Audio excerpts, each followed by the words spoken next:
Hey guys, tonight we are traveling back in time and across the globe to the 19th century West African kingdom of Dahomey. You're about to be dropped into a world where the king's personal bodyguards, his frontline shock troops, and his most elite warriors were all women. So, forget everything you think you know about armies and gender roles. This is a story of discipline, power, and what it meant to be a woman who was legally a wife to the king. But in reality, a warrior wedded only to her rifle and blade. It's a pretty intense world, so I'm not gonna lie. You'd probably not survive the first day of training. But that's what this is for. So, before you get comfortable, take a moment to like the video and subscribe. But only if you genuinely enjoy what I do here. I'd also love to see where you're listening from tonight. Drop your city and the time in the comments below. It's always cool to see how far these stories travel. Now, dim the lights. Maybe turn on a fan for that soft background hum. And let's ease into tonight's journey together. The first thing you notice is the heat. It's not the oppressive, suffocating heat of midday, but the soft, warm blanket of early morning. The air is thick, and it carries the scent of red earth, damp from the morning dew, and the distant, smoky aroma of cooking fires just beginning their work for the day. You're lying on a sleeping mat inside a small, circular clay hut, one of many clustered together in a family compound. The sounds are a gentle chorus, the crowing of a rooster, low murmur of voices from the other huts, the soft sweeping of a broom against the hard-packed dirt of the courtyard. This is your world. It's predictable, it's safe, and every day is much like the one before. Your path feels as clear and straight as the well-trodden lane that leads from your family's compound to the village market. You'll learn the ways of the household, you'll marry, you'll raise children, and you will teach them the same lessons you are learning now. It is the rhythm of life, a song as old as the giant baobab tree that shades the village square. But there are other stories, other songs whispered when the sun goes down. They are not the usual fables of clever tortoises or mischievous gods. These are stories told with a different kind of energy, a mix of awe and a little bit of fear. They are the stories of the Gbeyitu, the elephant hunters, and the year-old women. Your grandfather, his face a beautiful map of wrinkles, is the best storyteller. He tells you that long before the kingdom needed female soldiers, it needed ivory. And to get ivory, you needed to hunt elephants. He describes the Gbeyitu not as soldiers, but as a specialized hunting guild, the only ones daring enough and skilled enough to take on the most dangerous game in the savannah. He makes you picture them. These aren't women who look like the others in the village. Their arms are strong from carrying the heavy, long-barreled flintlock rifles that even many men struggle to aim. Their eyes are sharp, trained to see a broken twig, a faint track in the dirt, the subtle shift of leaves that signals the presence of a creature the size of a hut. He tells you of their patience, how they would track a herd for days, moving like ghosts through the tall grass, their bodies becoming part of the landscape. They carried little, just their weapons, a small pouch of dried food, and a deep, unshakable courage. And when the moment came, there was no hesitation. The crack of the flintlock would echo across the plains, a sound of thunder that they, the Gbeyitu, had commanded. To face an elephant, he says, is to face death itself. Its charge is a force of nature. Yet the Gbeyitu would stand their ground, reloading, firing, working as a single, deadly unit. These stories plant a seed in your mind. The Gbeyitu are treated with a unique reverence. When they return to the capital, Dahomey, their arrival is an event. They are not just successful hunters, they are providers of immense wealth for the king and for the kingdom. Their status is strange and powerful. They exist outside the normal structures of society. In a way, they are seen as having transcended their gender.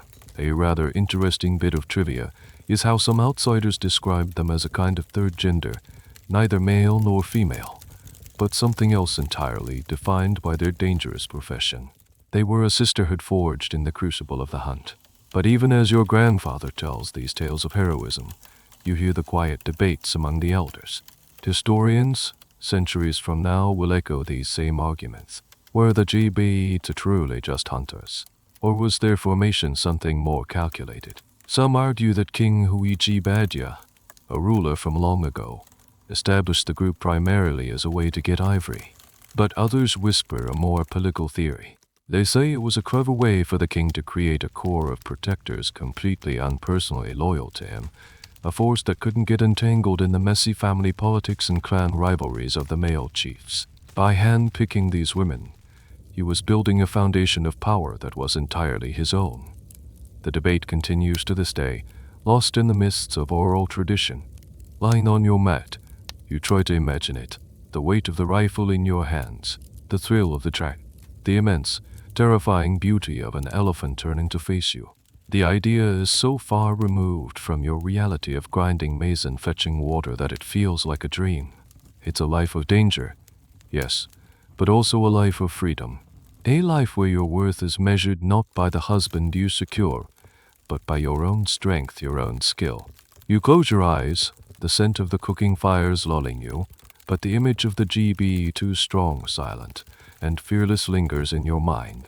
It's a spark in the quiet predictability of your world, a hint that another path might, just might, be possible. That spark of rebellion you felt, that daydream of a life less ordinary. It seems your father noticed it too, though he didn't see it with the same romantic glimmer as you did. He saw it as a disruption, a crack in the smooth pottery of the life he had planned for you.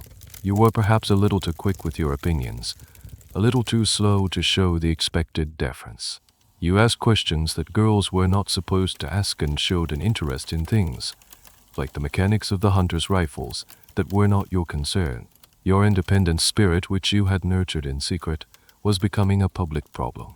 One afternoon, the village rhythm is broken. It's not the familiar beat of women pounding yams or the chatter of the marketplace. It's the sound of a heavy drum and the arrival of two figures who are clearly not from around here. They walk with an unnerving straightness, their posture rigid, their expressions unreadable. They are the king's emissaries, his recruiters. They don't shout or make a scene. They move with quiet, absolute authority. A hush falls over the compound. Your father meets them, his own posture uncharacteristically bowed. A strange kind of transaction has just occurred. A bargain you had no part in making. You are called forward. One of the emissaries, a stern-faced woman with intricate scars on her cheeks, looks you up and down. She doesn't assess you like a potential mother or wife. She assesses you like a blacksmith looking at a piece of iron, wondering if it will hold an edge. She circles you, lifts your arms, feels their strength. She nods, a single, sharp gesture. Your father cannot meet your eyes. He has made his decision. His difficult, non-compliant daughter will now be the king's problem. This was one of the many ways the army grew, with girls like you. Girls who didn't fit the mold, offered up by their families as a kind of tribute. It's a strange, almost unbelievable fact that a father could solve the problem of a disobedient daughter by essentially enrolling her in the kingdom's most elite and dangerous fighting force. You are not allowed to peck. You are not allowed to say long goodbyes. Your life in the village is over, severed as cleanly as a machete cutting through a vine. As you walk away, following the two silent figures, you don't look back. It would hurt too much. The path away from your home is dusty and final. You are now the property of the king. The journey to Dahomey, the capital, is a blur of walking. But upon arrival, you are not taken to the grand public courtyards of the palace. You are led through a series of guarded gates into a world run entirely by women. The air here is different. It's disciplined. It crackles with a low-level energy you've never felt before. You see women marching in unison, their bare feet stamping the earth in a single percussive beat. You see others cleaning rifles, their movements economical and precise. And everywhere, there is a sense of purpose. You and a handful of other new arrivals are brought before a veteran warrior. She is older, her skin like polished leather, and she carries herself with an authority that makes the recruiters look like girls. She walks among you, her gaze lingering on each of you. Her voice, when she finally speaks, is low and gravelly. You are no longer who you were, she begins, her words dropping like stones into the quiet air. Your family is not your family. Your name is not your name. From this day forward, you are Ahosi. The word hangs in the air. Ahosi. King's wives. A wave of confusion ripples through your small group. You look at the hard, Scarred faces around you, the calloused hands, the muscular arms. This doesn't look like any kind of marriage you could have ever imagined. The veteran warrior seems to read your thoughts. A flicker of something, maybe amusement, maybe impatience, crosses her face.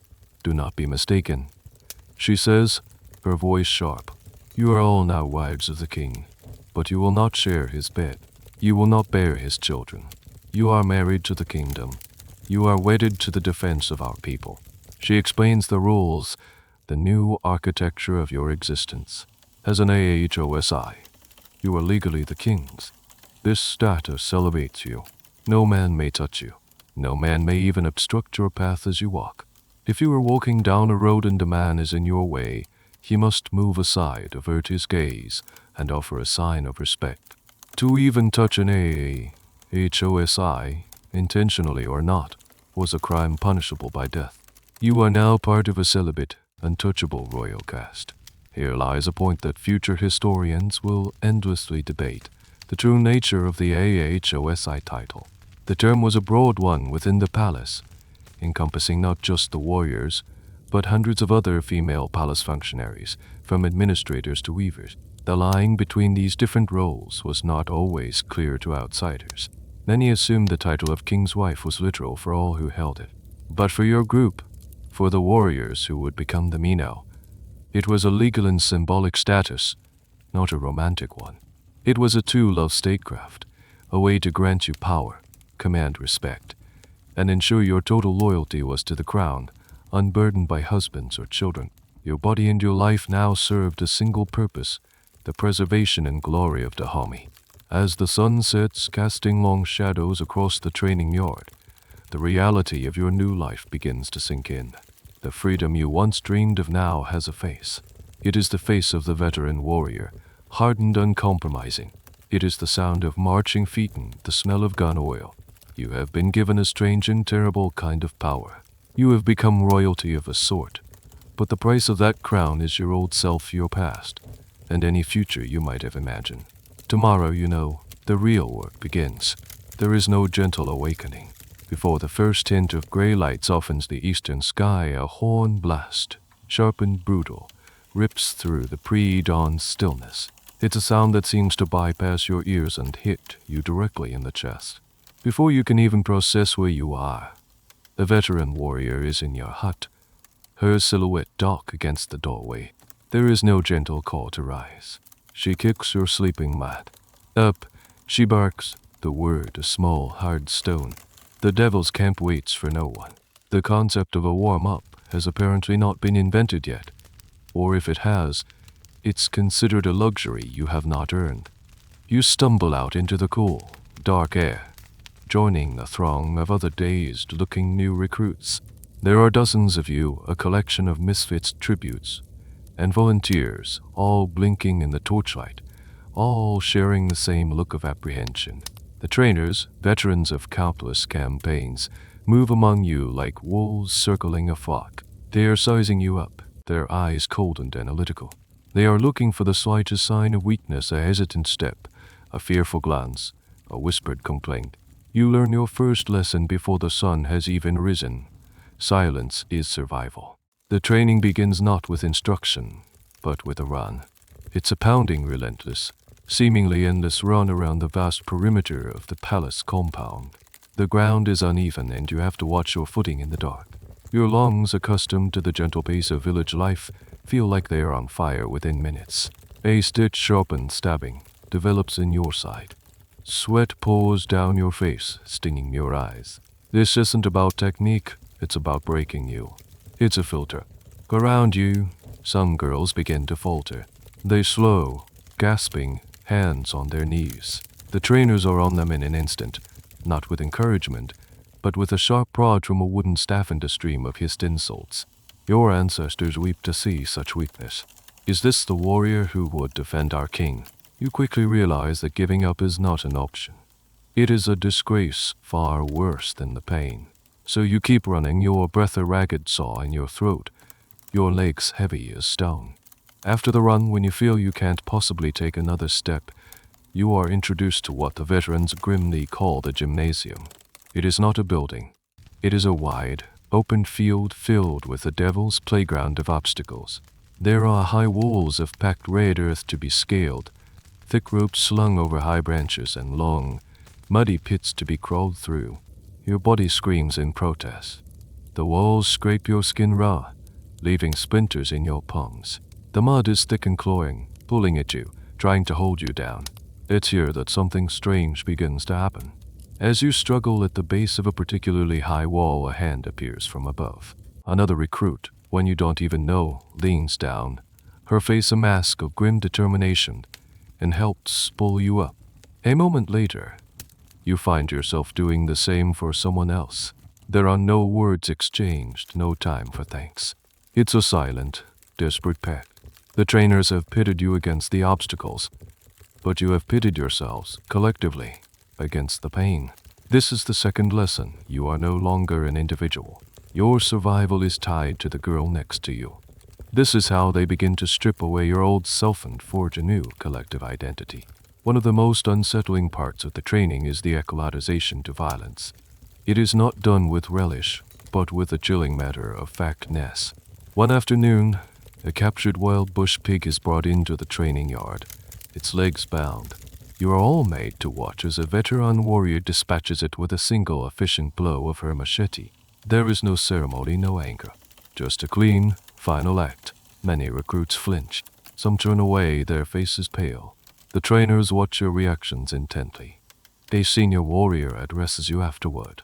"This is not cruelty," she explains, her voice calm. "This is a lesson in finality. When you are on the battlefield, you are the bringer of endings. You cannot hesitate.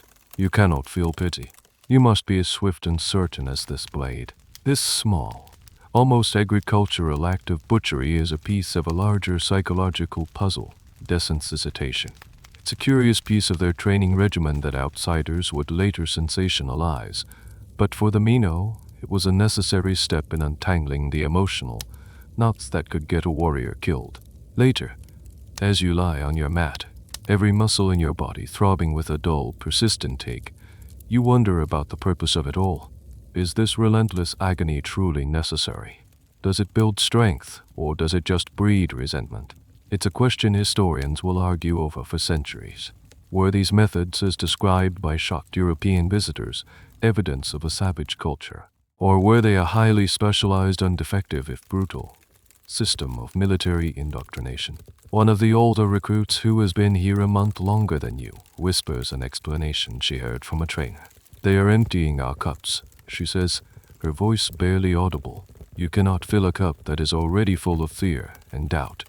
And your old life, they must break you and empty you completely. Only then can they fill you with the spirit of the Mino." The logic is terrifying, but it makes a certain kind of sense. You survive the first day, but as you drift into a deep, exhausted sleep, the only thought in your mind is whether you have what it takes to survive the second. The days bleed into one another, a monotonous cycle of pain and exhaustion. Your body, surprisingly, begins to adapt. The morning runs are still grueling, but your lungs no longer feel like they're being ripped from your chest. You can scale the mud walls with a grim efficiency, the scrapes on your arms and legs a testament to your growing strength. You are becoming harder, Lena. The soft edges of your former life are being worn away, ground down by the relentless friction of the training. But the mind is a more stubborn thing. The fear still lingers, a cold knot in your stomach, especially when the trainers gather you for a new lesson. One morning, after a particularly punishing session of calisthenics that left you and the other recruits trembling on the ground, a senior warrior orders you to assemble in a large, cleared field you haven't been to before. The mood among the veterans is different today. It's not the usual stern impassivity. It's something sharper, more expectant. They are watching you with an intensity that makes your skin crawl. You see what they're all looking at. The field in front of you is covered, from one end to the other, with a thick carpet of thorns. These are not the small, irritating bursts you might find on a bush. They are the long, needle-sharp, wicked-looking thorns of the acacia tree, harvested and spread with deliberate care. They glint in the morning sun, a sea of tiny daggers waiting to pierce flesh. A silence falls over your group. The usual whispers and nervous shuffling die away completely. There is only the sound of the wind rustling the leaves in the distant trees. The senior warrior steps forward. To be a Mino is to accept pain, she says, her voice carrying easily in the stillness. Pain is a companion. You do not fight it. You do not fear it. You walk with it. Today, you will learn to walk with it. She points a thumb towards the far side of the field. You will cross. You will not run. You will not cry out. You will. We will be watching. This is it. A test of pure, unadulterated willpower.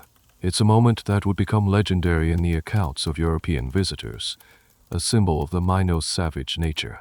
But as you stand there, you understand it's something else entirely. It's a psychological barrier. The historians of the future will debate the practical purpose of this exercise. Some will argue it was a straightforward, if brutal, method for toughening the soles of the feet for barefoot warfare. Others will contend its true purpose was entirely in the mind, a loyalty test, a rite of passage designed to prove that a recruit's commitment to the king was stronger than her own instinct for self-preservation. From where you stand, it feels like both. You look at the faces of the girls around you. You see your own fear reflected in their eyes. But you also see a flicker of something else, a grim, shared resolve. The girl next to you, the one who helped you over the wall just days ago, catches your eye and gives a nearly imperceptible nod. You take a breath. The air feels thin. You are ordered to line up. The first step is the worst. You lift your foot, and for a moment, you hesitate. Your body is screaming at you to stop. But then you look at the impassive faces of the trainers, and you know there is no other choice. You place your foot down. The pain is immediate and shocking. It's not a single prick, but a dozen sharp, stabbing points driving up into the sole of your foot. Your instinct is to cry out, to pull back, but you bite down hard on your lip, tasting the coppery tang of blood. You force yourself to put your weight on it, to lift your other foot, and to take the next step. And the next. Each footfall is a fresh agony. You focus on the horizon, on the face of the girl in front of you, on anything but the searing pain. The field becomes a blur. The only reality is the crunch of thorns underfoot and the struggle to keep your face a mask of stone. You hear a stifled gasp from someone to your left, followed by the sharp crack of a trainer's staff and a hissed command. You learn to swallow the sound of your own suffering. Finally, after an eternity, your foot lands on soft, blessed earth. You've crossed. You stumble forward a few steps before your legs give out. Around you, other recruits are doing the same, collapsing onto the ground, their faces pale and streaked with sweat. The trainers show no sympathy. They order you to your feet and inspect your work. Your soles are a bloody mess, studded with thorns. This is where a curious bit of practical knowledge comes in. There is no magical healing. Instead, the veterans show you a simple, effective technique. You are paired off and taught to use a small, sharp knife to carefully dig out each embedded thorn from your partner's feet. It's a slow, painful process that requires trust and a steady hand. Afterward, they bring out a bucket of a thick, dark, herbal paste. It smells pungent, a mix of crushed leaves and what might be palm oil. This traditional poultice, a closely guarded recipe, is smeared over the wounds. It stings at first, but then a strange, numbing coolness begins to spread, soothing the fire. It's a small mercy, a moment of communal care in a world of structured cruelty. As you sit there, tending to another girl's wounds as she tends to yours, a new bond is formed. It's a bond forged in shared agony and mutual aid. You have faced the trial of thorns together and survived. You look at your feet, bloody and bandaged, and you realize they are no longer the feet of a village girl. They are the feet of a warrior in training. You have proven you can endure. You have passed the trial of the earth. Soon, they will trust you with iron. Having proven your mastery over pain and the earth beneath your feet, you are now deemed worthy of iron and fire. The trainers lead you to a different part of the compound, an area that smells of metal, oil, and burnt powder. This is the armory and the firing range. It is here that you will be introduced to your true partners, the instruments that will define your life as a Mino, the flintlock rifle and the machete. First comes the rifle. It's a European trade musket, most likely a British Brown Bess or a French Charleville, acquired through the kingdom's bustling trade relationships. It is far heavier and more awkward than you imagined. A veteran warrior hands one to you. and the weight of it, a solid 10 pounds of wooden steel, is a shock. Your arms, which you thought were getting strong, tremble under the load. The trainer demonstrates the loading procedure. It's a slow, complicated dance, a ritual of 17 distinct steps. You watch mesmerized as she bites the end off a paper cartridge, a small paper tube containing a lead ball and a measure of black powder. This particular action, biting the cartridge, would become a point of fascination for foreign observers, a symbol of the warrior's ferocity. She pours a little powder into the firing pan, closes it, then rams the rest of the cartridge in the ball down the long barrel with a ramrod. She cocks the hammer, which holds a piece of sharpened flint. The entire process is a symphony of clicks, snaps, and scrapes. It seems impossibly complex. Now it's your turn. You fumble with the cartridge, spilling black powder on the ground. The veterans bark insults, calling you clumsy, slow, a disgrace to your king. You try again, and again. Your fingers grow sore, your arms ache. But you persist. For hours, you do nothing but practice this 17-step ballet, over and over, until the movements start to become ingrained in your muscle memory. Loading becomes a rhythm, a sequence you could perform in your sleep. It has to be. In the heat of battle, the ability to reload quickly and efficiently is the line between life and death. The goal, they tell you, is 3 to 4 times a minute. It seems an impossible speed. Then, you learn to fire. You are taught to stand, to brace the heavy stock of the musket against your shoulder, to aim down the long, simple barrel. There are no fancy sights. You are taught to aim for the center of a man's chest. Don't aim for the head, the trainer advises gruffly. Aim for the body. It's a bigger target, and a belly wound is as good as a head wound, just slower. The first time you pull the trigger, the explosion is deafening. The rifle kicks back against your shoulder with the force of a punch, knocking you off balance. A cloud of acrid white smoke momentarily blinds you. You have no idea if you hit the wooden target, a crude man-shaped board set up 50 yards away. You probably didn't. These Smithsonian muskets were notoriously inaccurate, effective mostly when fired in mass volleys. This inaccuracy is a key historical point. The Mino were not sharpshooters in the modern sense. Their effectiveness came from discipline and shock value. The strategy was to advance on the enemy, absorb their first volley, and then, at close range, unleash their own devastating volley before closing in for hand-to-hand combat. Your training reflects this. You are not praised for hitting the bullseye. You are praised for standing your ground after the recoil, for not flinching, and for immediately, automatically, beginning the long process of reloading. When you are not practicing with the rifle, you are given the machete. It's shorter and wider than the ones used for farming, with a wickedly curved blade honed to a razor's edge. If the rifle is a tool of discipline, distant violence, the machete is its opposite. It is intimate, brutal, and terrifyingly personal. The training is a whirlwind of drills. You learn stances, parries, and strikes. You practice against wooden posts, learning to deliver powerful, cleaving blows. But more than that, you practice in choreographed dances with other recruits. You learn the flow of combat, the rhythm of attack and defense. These drills are fast, dangerous, and require absolute focus. A moment's inattention could mean a serious injury, even with blunted practice blades. The trainers emphasize a particular kind of ferocity. You are taught to scream, to roar, to make yourself as intimidating as possible. One of the more peculiar training exercises involves practicing this aggressive display. You are made to charge at a line of veteran warriors, screaming until your throat is raw, your face contorted into a mask of rage.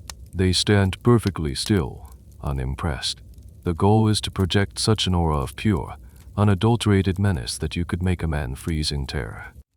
Historians still debate how much of the Mino's fearsome reputation was based on their actual combat effectiveness versus this incredible, highly cultivated psychological warfare. They didn't just fight you.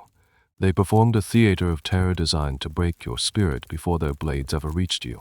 Weeks turn into months. The rifle no longer feels so heavy. The kickback is familiar, a jolt you can absorb. Your hands are calloused and strong. You can load and fire with a speed and confidence that would have seemed impossible just a short time ago. The machete feels like an extension of your arm. It's weight balanced. It's edge hungry. You have been armed. You have been trained in the arts of death. You still look like the girl who left her village. But when you catch your reflection in the polished steel of your blade, you see the eyes of someone else staring back. You see the eyes of a Mino, and you know with a cold certainty that you are ready for your first taste of real war. Your world has settled into a new demanding rhythm. The shock of the training has faded, replaced by the deep-seated weariness of habit. You wake to the horn, you run, you drill, you clean your weapon, you eat, you sleep. You have become a cog in a great machine, and there is a strange comfort in the predictability of it all. The machine is designed for a single-purpose war, and you can feel it building, a tension in the air, a sense of impending action. But before you are unleashed upon the kingdom's enemies, you get your first look at a different kind of outsider. They arrive not as soldiers, but as supplicates to the king, traders from across the great water. A delegation of Europeans. You were part of the honor guard assigned to the palace courtyard during their audience. Standing perfectly still, your rifle held at your side, you watch them. They are a source of endless fascination. Their skin is pale, prone to burning reed in the fierce sun. Their clothes are absurdly impractical for the heat, layers of dark, heavy woolen stiff collars that seem to be choking them. They move differently, their bodies held with a certain rigidity, and they sweat profusely. You and your sisters line the path to the king's audience chamber, a silent, intimidating corridor of female warriors. As the Europeans walk past, you see the expressions on their faces. It's a cocktail of emotions you are beginning to recognize, awe, disbelief, and a healthy dose of fear. They try to appear composed, but their eyes dart from side to side, taking in the sight of you. Hundreds of women, armed and disciplined, staring back at them with what they can only perceive as cold indifference. They whisper to each other in their strange, guttural language, their voices low and hurried. One word, however, gets repeated. You hear it passed between them, a sibilant hiss. Amazons. Later, you hear it again from a royal translator who is speaking with one of the European aides. The translator, a man from the coast who knows many languages, uses the word with a shrug as if to say, "This is what they call you." The word means nothing to you. It has no context in your language or your world. You are the Ahosi, the king's wives. You are the Mino, our mothers. These are your titles. They are real. They have weight and history.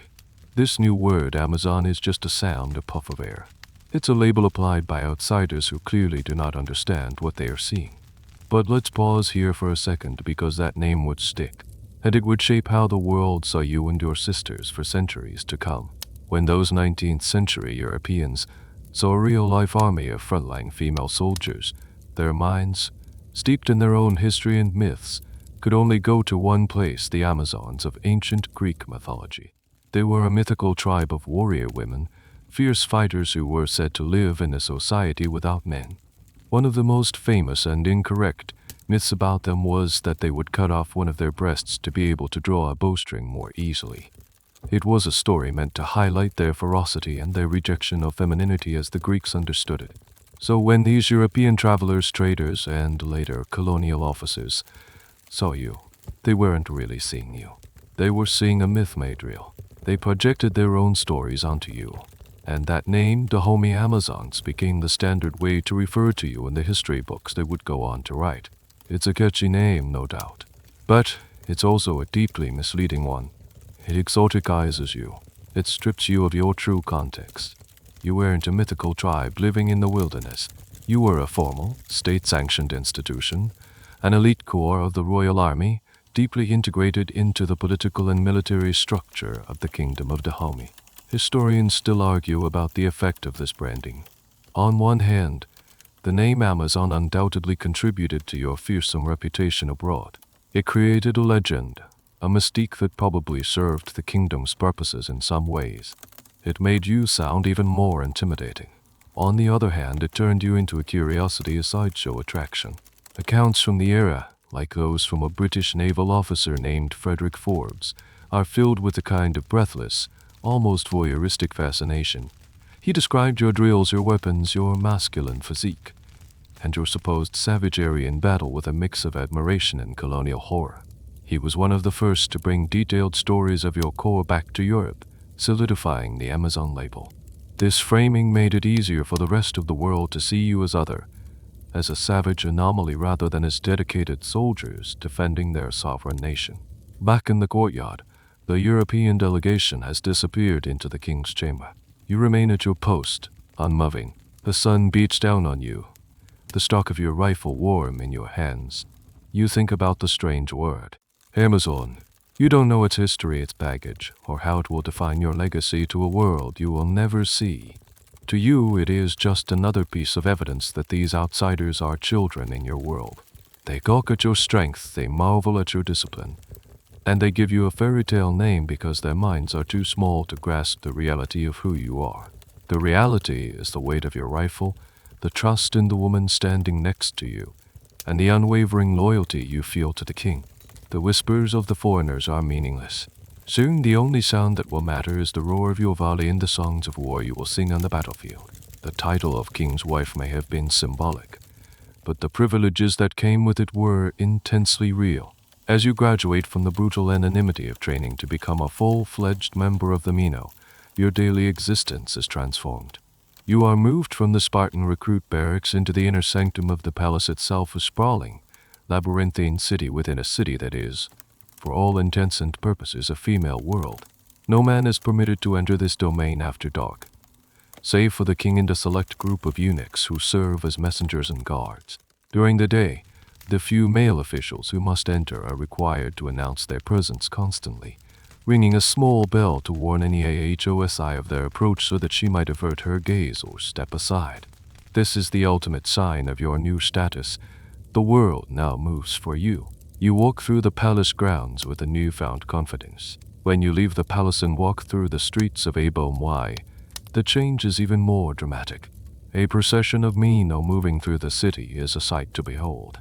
At the head of your column walks a young girl, a novice, ringing a bell insistently. This is the signal. Upon hearing it, everyone, regardless of their status, must clear the path. Men are expected to move to the side of the road, turn their backs, and cast their eyes to the ground until you have passed. To even accidentally gaze upon you is a grave offense. To touch you, as you learn it on your first day, is a capital crime. This enforced separation created an aura of untouchability around you. You are of the people, yet set completely apart from them. It's a powerful feeling, a heady mix of pride and isolation. You see the fear and reverence in the eyes of ordinary citizens. They look at you the way they look at a thunderstorm, with a deep respect for your power and a healthy desire to stay out of your way. Life inside the palace is a complex, self-contained society. You are one of thousands of women who live here. While your core, the Mino, are the most famous, you are part of a larger structure of Ahosi, who perform all the functions necessary to run the palace and, by extension, the kingdom. There are female administrators who manage the royal finances, weavers who create magnificent textiles, cooks who prepare elaborate feasts, and even female religious leaders who tend to the ancestral shrines. It is a world governed by women for the king. Your life is not one of luxury, however. The discipline of the training camp never truly leaves you. Your days are still structured around drills and the maintenance of your equipment. But there are new comforts. The food is better and more plentiful than what you had as a recruit. You are issued uniforms, a simple tunic and knee-length trousers that are a badge of honor. And you have your own small space within the communal barracks, a place to store your meager possessions. One of the most curious aspects of your new life is the issue of provisions. You are supplied with regular rations of food, tobacco, and alcohol by the king. This is a significant perk. In a society where most people lived a subsistence lifestyle, receiving these goods from the palace was a sign of immense favor. A little-known fact is that each Mino was also assigned female servants, known as kapsai, who would follow them on campaign. These were younger girls or women who were not warriors themselves, but were responsible for carrying your sleeping mat, cooking pot, and other supplies. This freed you from the logistical burdens of soldiering and allowed you to focus entirely on fighting. Imagine that, a warrior with her own personal support staff. This system highlights a key point often debated by historians: the Mino's role in the social and economic hierarchy. Were you truly empowered women in a modern sense, or were you instruments of a patriarchal king's power? The answer as you experience it is complicated. You are undeniably powerful. You command fear and respect. You have a degree of autonomy and status unattainable for any other woman in Dahomey. You will never be forced into a marriage you don't want, and you will never be subservient to an ordinary man. Yet, your power is entirely derived from the king. You are his property. Your celibacy, while granting you freedom from domestic life, is also a tool to ensure your undivided loyalty. Your life is dedicated to his will and the expansion of his kingdom. You are the ultimate symbol of royal authority, a living embodiment of the king's reach and power. It's a paradox you live every day. You are simultaneously one of the most liberated and one of the most controlled people in the entire kingdom. At night, lying in your barracks, the sounds are different from your village home. You hear the distant thrum of palace drums, the soft murmur of hundreds of women's voices, the occasional sharp command of an officer making her rounds. You are surrounded by your sisters. You eat with them, train with them, and you know you will fight alongside them. You have traded the warmth of a small family for the strength of a vast sisterhood. It's a strange, privileged, and lonely existence. You are a wife to a king you barely see, a mother to no one, and a warrior who belongs to everyone and no one at all. You are respected, feared, and provided for. You are, for the first time in your life, truly home. Now that you're settled in this strange new home, you begin to see its internal architecture. You realize the Mino are not just one monolithic block of fighters. That would be far too simple for the meticulously organized kingdom of Dahomey. No, this is a military organization with a structure as intricate and layered as the carvings on the palace doors. Learning to navigate this hierarchy is your next lesson in survival, and perhaps your first lesson in ambition. The first thing you learn is that everything is divided into. The entire corps is split into two great wings, the left wing and the right wing. This division mirrors the structure of the entire Dahomey government and its male army. It's a system of balance, and sometimes of internal competition. You are assigned to the right wing, which traditionally holds a slight seniority. You now have a new, larger identity. You are no longer just a recruit, or even just a Mino. You are a warrior of the right wing, and you are taught to feel a fierce pride in that affiliation. Within your wing, you discover the different specialized units, the gears of the fighting machine. You are currently in the largest and most crucial of these, the Gulo Hen 2, the riflewomen. You are the backbone, the line infantry. Your job is not one of subtle skill or individual heroics. Your job is discipline. You are trained to march in perfect step, to form a solid wall of bodies, to fire your muskets in a single, deafening, coordinated volley that shatters the enemy's morale before you charge. You are the hammer, but you soon learn to recognize the other units by their uniforms, their weapons, and the way they carry themselves. There are the Gohen 2, the archers. This unit strikes you as a strange relic in an age of gunpowder. While you are drilling with heavy flintlocks, they are practicing with powerful bows, sending arrows whistling into targets with deadly accuracy. It seems hopelessly outdated, but one evening you see their true purpose. A veteran explains it to you. The archers aren't meant to trade volleys with enemy musketeers. They are a weapon of chaos. In the opening moments of an assault on a fortified village, the Gohen 2 would launch a barrage of flaming arrows, their tips wrapped in oil-soaked rags. Their goal is to set the thatched roofs of the enemy's huts ablaze, creating panic, confusion, and smoke that chokes the defenders. They are the ones who shout error before you, the riflewomen, even fire your first shot. It's a brilliant, if terrifying, piece of psychological warfare. Then there are the huntresses, the GBE2. These are the women you heard stories about back in your village, the legendary elephant hunters. Within the Mino, they are the elite. They are the veterans, the women who have survived a dozen campaigns. They carry finer rifles often decorated with brass stacks or carvings. They are the army scouts, its skirmishers, and its sharpshooters as much as one could be a sharpshooter with a Smithsonian musket.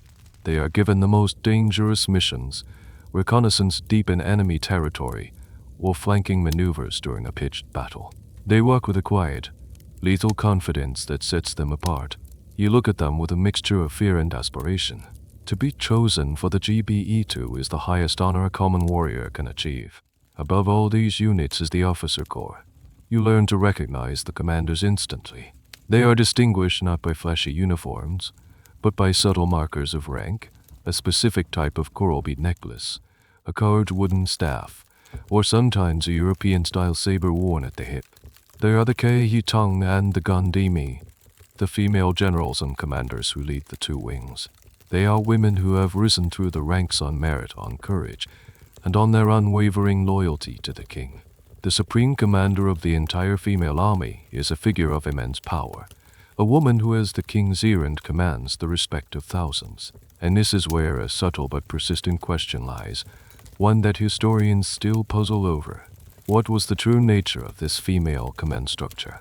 Was it genuinely a parallel army, with its female generals holding power equal to their male counterparts? Or was it, when all was said and done, subordinate? The official court rhetoric, the stories you are told, insist on the former. You are taught that the kingdom of Dahomey rests on two pillars, the male and the female, and that the female army is the equal and opposite of the male. But in practice, the lines were blurry. When the armies marched together on a major campaign, who had the final say? Accounts from European observers are contradictory, likely colored by their own inability to comprehend such a system. Some describe the female commanders giving orders that male soldiers followed, while others suggest the female corps was always ultimately under the authority of the king's top male general.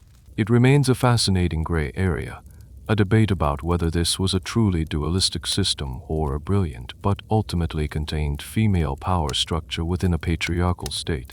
You, a riflewoman in the right wing, don't have time for such abstract debates. Your reality is much simpler. You have superiors and you obey them without question. You know your place in the column. But for the first time, you also see a ladder. You see a path forward. Your world is no longer just about enduring the training. It's about excelling. You watch the GBE2 with new eyes, studying how they move, how they maintain their weapons. You listen to the commands of your officer, committing her tone and her tactics to memory. A new feeling is stirring within you, something beyond the simple need to survive. It's the desire to be more than just a cog in the machine. It's the ambition to climb. The air in the capital city of Dahomey is thick with anticipation. It's a tangible thing, a hum of energy that vibrates through the reed earth of the streets and compounds. This isn't the nervous tension of impending war, but rather the joyous, chaotic buzz of a festival. It is time for the annual customs, or X-Anu in the FON language. This is the most important event in the Dahomey calendar, a weeks-long spectacle of feasting, music, and ritual that draws people from every corner of the kingdom. But for you and your sisters, it is something more. It is your public debut. It is your final examination. The annual customs are a complex affair, a blend of religious ceremony, political theater, and a grand display of the king's power and generosity. The king distributes immense amounts of food, cloth, and cowrie shells, the local currency, to his subjects, reinforcing their loyalty and his own status as the ultimate provider. But the centerpiece of the festival, the part that everyone crowds to see, is the military parade. And at the heart of that parade are the Mino. In the days leading up to the parade, the palace is a whirlwind of activity. You spend hours polishing your musket until the barrel gleams. You are issued new, crisp tunics and your distinctive headgear, a small white cap adorned with a blue alligator emblem, the symbol of your corps. The atmosphere in the barracks is electric. There's a nervous energy, a sense of collective pride that is almost overwhelming. The veterans, the women who have done this many times before, share stories of past parades, of the roar of the crowd, of the king's approving gaze. On the day of the parade, you are woken long before dawn. You dress in silence, your movements precise and practiced. As you march out of the palace gates and into the city, you see the crowds. They are packed 10 deep along the parade route, their faces a sea of black in the pre-dawn light. As the sun begins to rise, casting a golden glow over the city, a great roar goes up from the people. They see you, and you are magnificent. You march in perfect, synchronized step, your bare feet stamping out a rhythm on the earth that sounds like a single, giant heartbeat. The sound echoes off the walls of the compounds, a thunderous announcement of your power. You hold your heavy muskets with an easy strength, your faces set in masks of disciplined ferocity. You and your sisters move as one entity, a river and women flowing through the heart of the capital. The parade culminates in a vast, open square before the king's throne. He sits on a raised platform, shaded by a large, colorful parasol, surrounded by his chiefs and advisors. As your unit approaches, your commander barks a series of sharp commands. In a fluid, terrifyingly fast sequence, you halt, raise your muskets, and fire a thunderous volley into the air. The crack of hundreds of muskets firing at once is a physical blow, a sound that shakes the very ground. The crowd gasps, then erupts in a deafening cheer. The air is thick with the smell of gunpowder. But the spectacle is not over. Next comes the mock battle.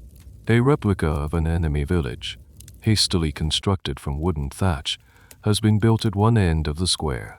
On the king's signal, your corps launches a full-scale assault. The archers, the go-hen-to, run forward, letting loose a volley of flaming arrows that set the thatch roofs ablaze. Then, with a chilling war cry that starts deep in your belly and drips from your throat, you and the other riflewomen charge. You run headlong into the smoke and chaos, screaming, your machete now drawn and flashing in the sun. You storm the mock village, hacking at the wooden structures, demonstrating the ferocity with which you will take a real enemy's stronghold. It is a performance, a piece of theater, but it feels intensely real. The adrenaline courses through you, the roar of your own voice mixing with the screams of your sisters and the cheers of the crowd. A bizarre and much discussed feature of this display was the use of captives. In some ceremonies, prisoners of war from previous campaigns would be brought out. Some would be ceremonially executed, a stark message to any potential enemies about the fate that awaited them. Historians have long debated the scale and purpose of this ritual sacrifice. Was it a common practice or a sensationalized rarity, exaggerated by horrified European observers? Records from visitors like the French trader Jean-Baptiste Duville describe these events with morbid fascination, solidifying Dahomey's reputation for brutality. But within the kingdom, it was seen differently, as a necessary appeasement of the gods and ancestors, and a powerful to love state propaganda. For you, in this moment, it is simply part of the spectacle. You are an actor in a grand play about the power and invincibility of your kingdom. You are proving to your king, your people, and to any visiting foreign dignitaries that the Mino are not just soldiers. You are a force of nature. As the mock battle ends and you reform your lines, chests heaving, sweat dripping from your faces, you march past the king's throne. You do not look at him directly, but you can feel his gaze. You have performed your duty. You have shown your strength, your discipline, and your absolute loyalty. The annual customs are a celebration for the people, but for you, they are a vow, sealed in gunpowder and sweat. You have shown the kingdom what you are. Soon, you will show the kingdom's enemies. The grand spectacle of the annual customs is over. The last of the distributed food has been eaten. The crowds have dispersed back to their villages, and a different kind of energy now settles over the palace. The festive air has been replaced by a quiet, focused intensity. The time for parading is done. The time for war is approaching. And war, you are learning, does not begin with a charge. It begins with a whisper. You are called aside one evening by your unit commander. She doesn't speak to you in the loud, commanding tones of the training yard. Her voice is low, conspiratorial. She has chosen you and two other women from your company for a new kind of training. You will not be practicing volley fire or machete drills. You will be learning the art of deception. You are going to become a spy. The kingdom of Dahomey did not just blunder into conflicts. Its military campaigns were often preceded by meticulous intelligence gathering, a task for which the Mino were uniquely suited. Who would suspect that the woman selling pottery in her rival kingdom's marketplace, or the farmer's wife working in a field near a fortified town, was actually a highly trained soldier, counting weapons, assessing defenses, and mapping out weaknesses? Your training in espionage is subtle and unnerving. You are taught to shed your identity as a warrior. You have spent months learning to walk with a straight back, to project an aura of intimidating power. Now you must learn to slouch. You must learn to make yourself small, unappeasable, forgettable. You practice dressing in the simple cloth of a peasant woman, rubbing dirt into your skin to appear weathered and common. You learn to carry a heavy pot on your head with the natural, swaying grace of a village girl, not the rigid posture of a soldier. You are also taught the art of listening.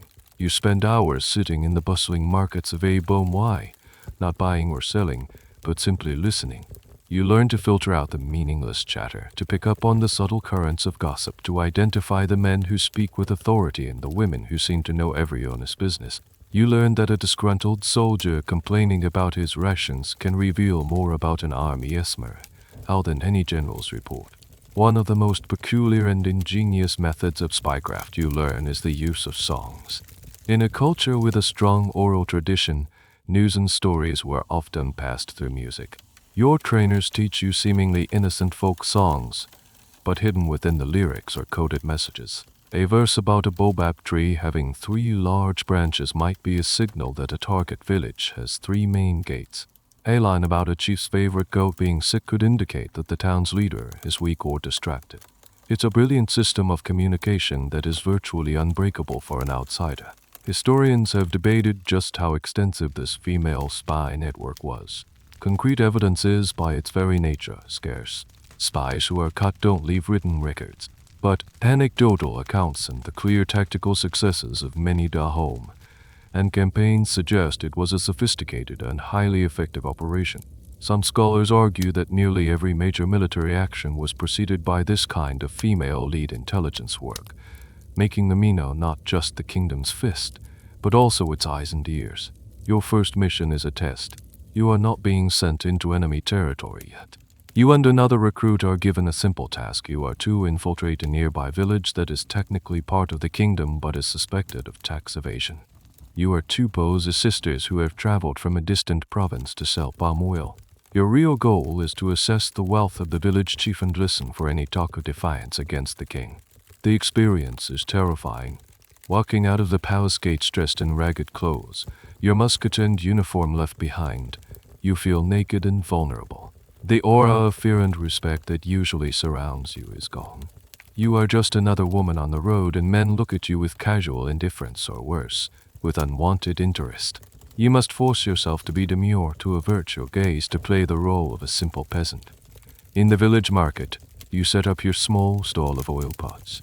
The noise, the smells, the chaotic energy of the marketplace are overwhelming. You focus on your mission, your ears straining to catch snippets of conversation over the haggling and laughter. You make small talk with other women, asking innocent questions about their harvest, their families, their chief. It's a delicate dance of feigned ignorance and sharp observation. After 2 days, you return to Dahomey. You report directly to your commander, detailing everything you saw and heard: the number of healthy livestock, the quality of the chief's clothing, the grumblings you overheard about the king's tax collectors. Your commander listens in silence, her face unreadable. When you are finished, she gives a single, curt nod. You did not get caught. That is a start. Lying in your barracks that night, you feel a different kind of exhaustion. It's not the physical ache of the training yard, but the mental drain of constant performance, the stress of living a lie. You have just discovered another facet of warfare, one that is silent, hidden, and arguably more dangerous than a frontal assault. You have learned that the most powerful weapon is not always the rifle in your hands, but the information in your head, and you have proven that you can wield it. Your value to the kingdom has just increased tenfold. You are no longer just a warrior. You are a secret. The whispers of espionage have solidified into a plan. The intelligence gathered by you and other spies has painted a clear picture of a tempting target. A smaller rival town that has long been a thorn in Dahomey's side. They have refused to pay tribute, and their location is strategically important for controlling a key trade route. The time for lessons and parades is definitively over. The drums that now beat in the palace courtyards have a deeper, more ominous rhythm. This is real. You don't feel the soaring confidence you had during the mock battle at the annual customs.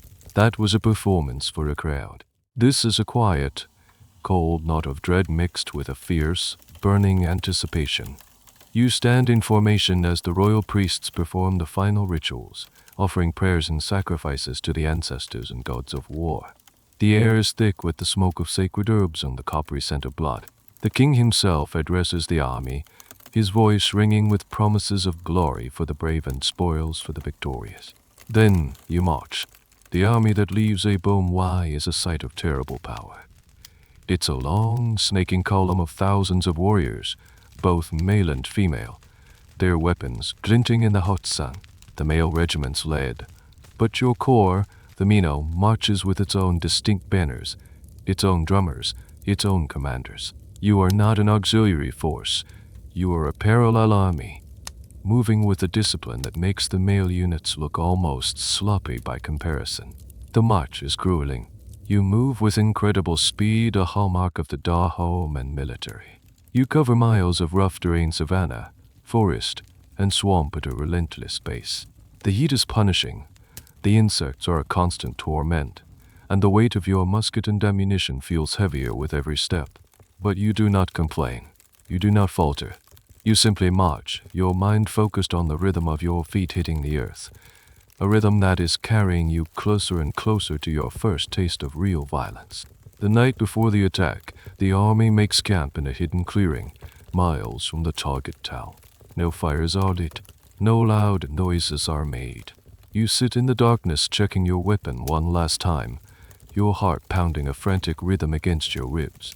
The veterans around you are calm, almost serene. They chew on dried meat and speak in low murmurs.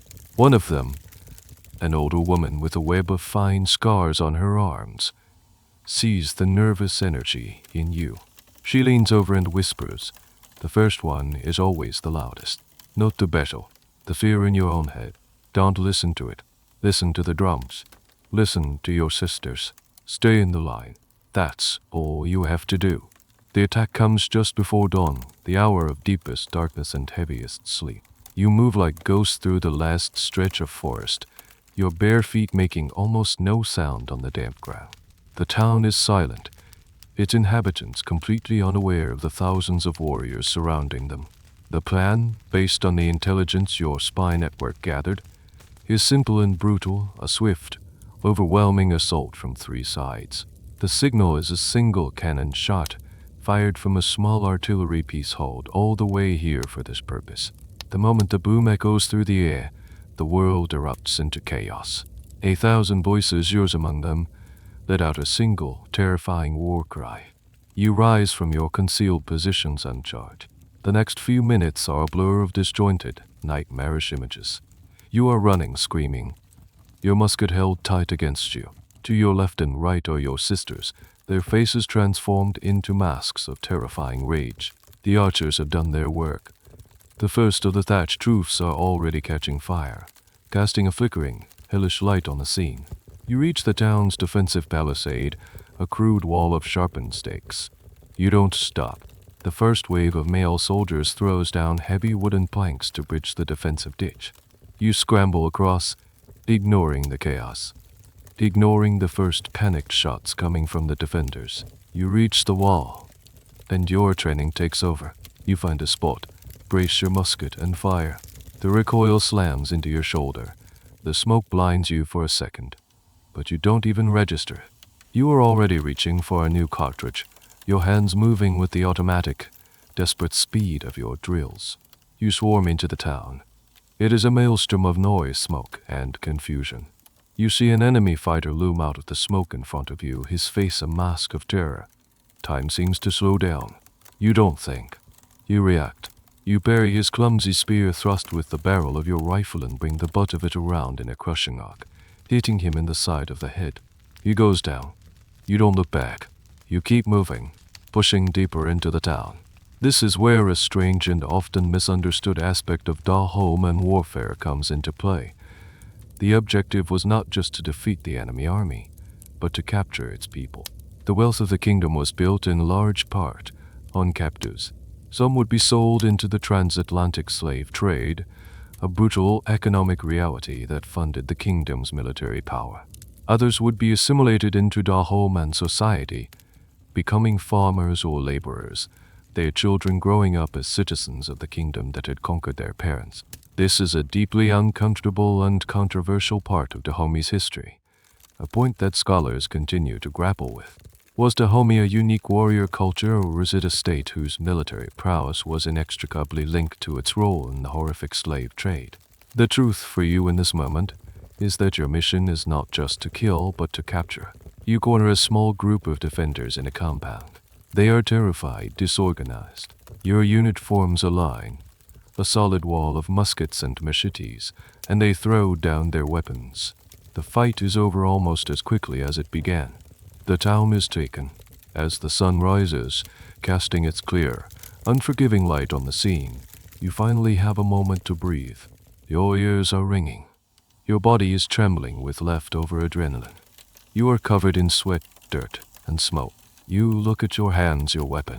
You have crossed a line from which you can never return. You have seen battle. You have taken a life. The girl who left her village so long ago is well and truly gone. In her place stands a Mino warrior, baptized in fire and blood, a victor in her first war. The victory at the small town was a shot of potent wine, filling the army with a swaggering confidence. The spoils were plentiful. The new captives were marched back to Dahomey in a long, sullen line, and your reputation as a warrior was cemented. You were blooded. You were a veteran. But that small, swift victory was merely an appetizer. The king's ambitions were for a much grander feast. A name begins to be spoken in the barracks and training yards, a name that is both a curse and an obsession: Abiokatu. Abiokatu is not some minor tributary state. It is the capital of the rival Egba people, a sprawling, prosperous city, and Dahomey's oldest and most hated enemy. The rivalry is legendary, a generational struggle for dominance. Conquering Abiokatu would be the ultimate prize, the jewel in the king's crown. The army's confidence is sky high. You have the finest warriors, the most disciplined corps, the favor of the gods. Abiokatu's fall is spoken of as an inevitability. The army that marches on Abiokatu is the largest you have ever seen. It feels like the entire kingdom has been put on a war footing. The column of soldiers stretches for miles, a river of humanity flowing across the savannah. The mood is not one of grim determination, but of almost festive arrogance. Songs are sung on the march. Boasts are made about the riches that will be taken and the glory that will be won. You are caught up in it, a part of this immense, unstoppable machine of conquest. Then, you see it. Abiokatu is nestled around a series of enormous granite outcroppings, the most famous of which is the Olumo Rock. The name Abiokatu itself means under the rock. It is not a town with a simple wooden palisade.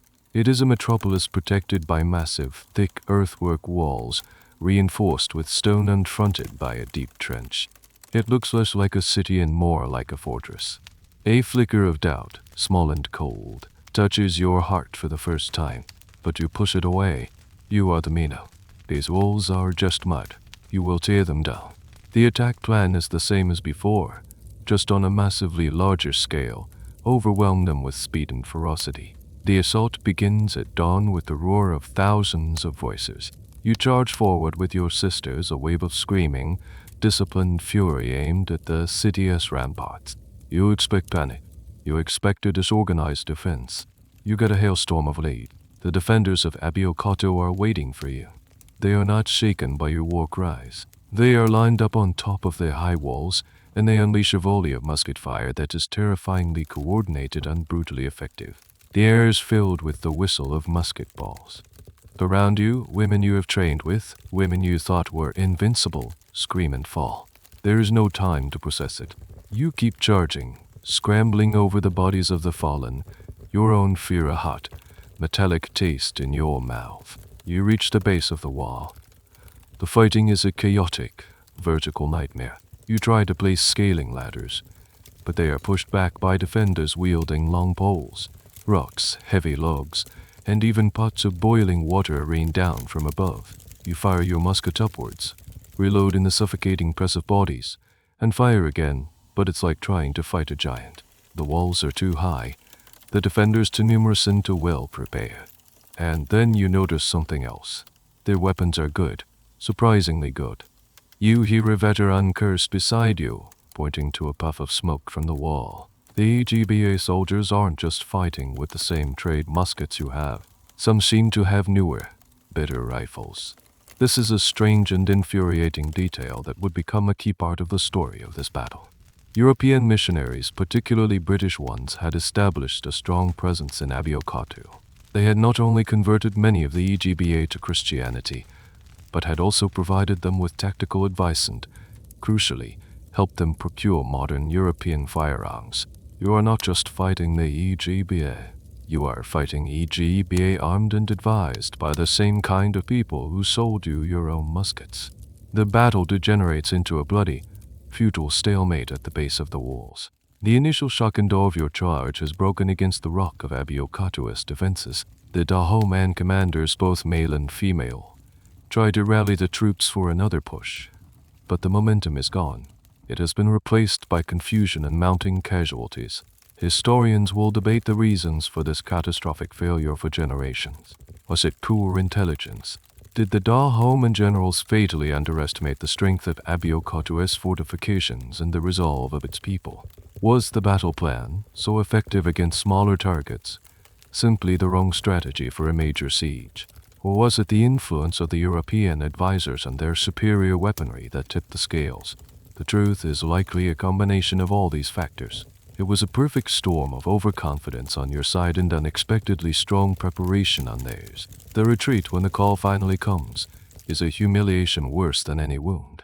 You have to turn your back, to run from an enemy you were so certain you would crush.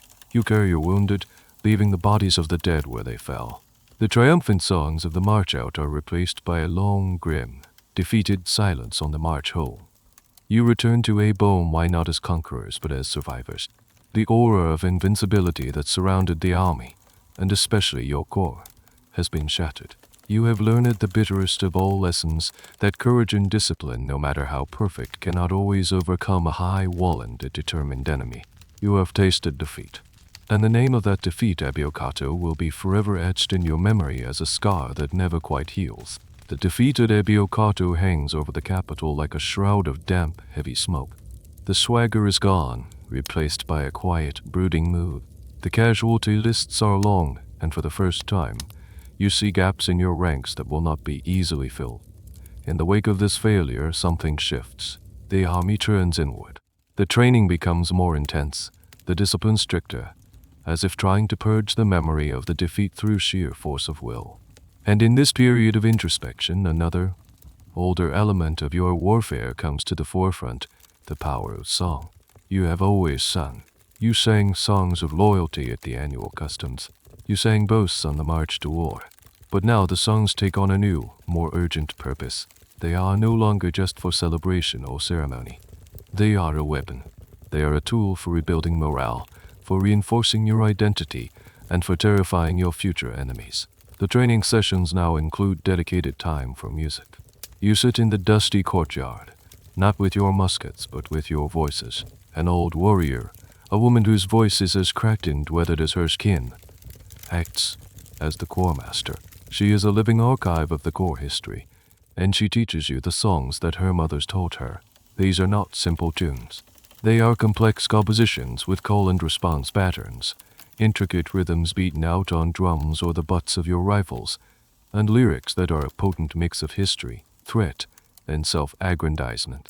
You learn the Song of the Founding Kings, a long epic chant that recounts the history of Dahomey, reminding you of the legacy you are sworn to protect. You learn the songs that praise the current king, exalting his strength, his wisdom, his divine right to rule. Singing these feels like weaving a cloak of loyalty around yourself, a tangible reminder of who you fight for. But then there are the other songs, the war songs, and these are different. Their melodies are aggressive, their rhythms jarring. Their lyrics are a catalogue of brutal boasts and chilling promises. One song, which would be famously recorded by later European visitors, has a particularly stark refrain: "If we go to war, we must conquer or die. If we return without victory, our lives are at the king's mercy." Singing these words over and over is a powerful form of psychological conditioning. It erases the very idea of retreat as an acceptable option. It frames every future battle as an existential choice, victory or death. One of the most fascinating and debated aspects of these songs is their role in what we might today call psychological operations. The Mino didn't just sing in the barracks. You practiced singing on the march, your voices combining into a single, thunderous chorus that rolled across the savannah. The intent was clear, to let the enemy know you were coming. Imagine being a sentry in a village, hearing the sound of thousands of female voices rising and falling in the distance, singing of the destruction they intend to bring. It was a tactic designed to sow fear and break in enemies well before a single shot was fired. There's a subtle, almost nerdy piece of musical trivia here. The rhythms were incredibly important. They weren't just for keeping time. Specific drum patterns were used to signal different formations or maneuvers on the battlefield, much like European armies used bugle calls. A certain rhythm might mean advance, another from a defensive line, and another, the most feared of all, might be the signal to charge. This made your army a more cohesive and responsive fighting force. The music wasn't just background noise. It was a command and control system. Historians and ethnomusicologists still study the fragments of these songs that have survived. They analyze the lyrics for clues about the Minos worldview, their social structure, and their military strategies. There is a continuous discussion about the sincerity of the lyrics. Were you truly all brainwashed into a victory or death mentality? Or was it, like the theatrical screaming and the mock battles, a performance? A way of psyching yourselves up for the horrors of combat and intimidating your opponents? The answer is probably somewhere in the messy middle. When you are singing with 1,000 of your sisters, the line between what you are performing and what you truly believe becomes very, very blurry. You see the effect of this renewed focus on music all around you.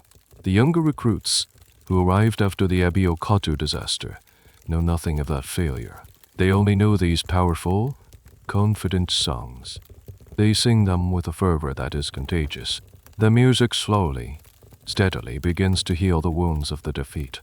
It rebuilds the shattered pride of the corps, one thunderous chorus at a time. Lying in your barrack at night, the melodies echo in your head. They are a constant companion now, a soundtrack to your life.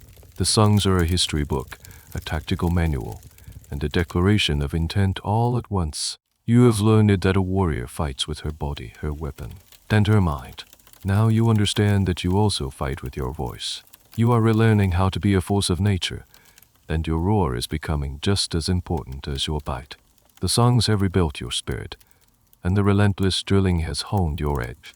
The kingdom is ready to move past the shame of Abiokatu and return to the business of expansion.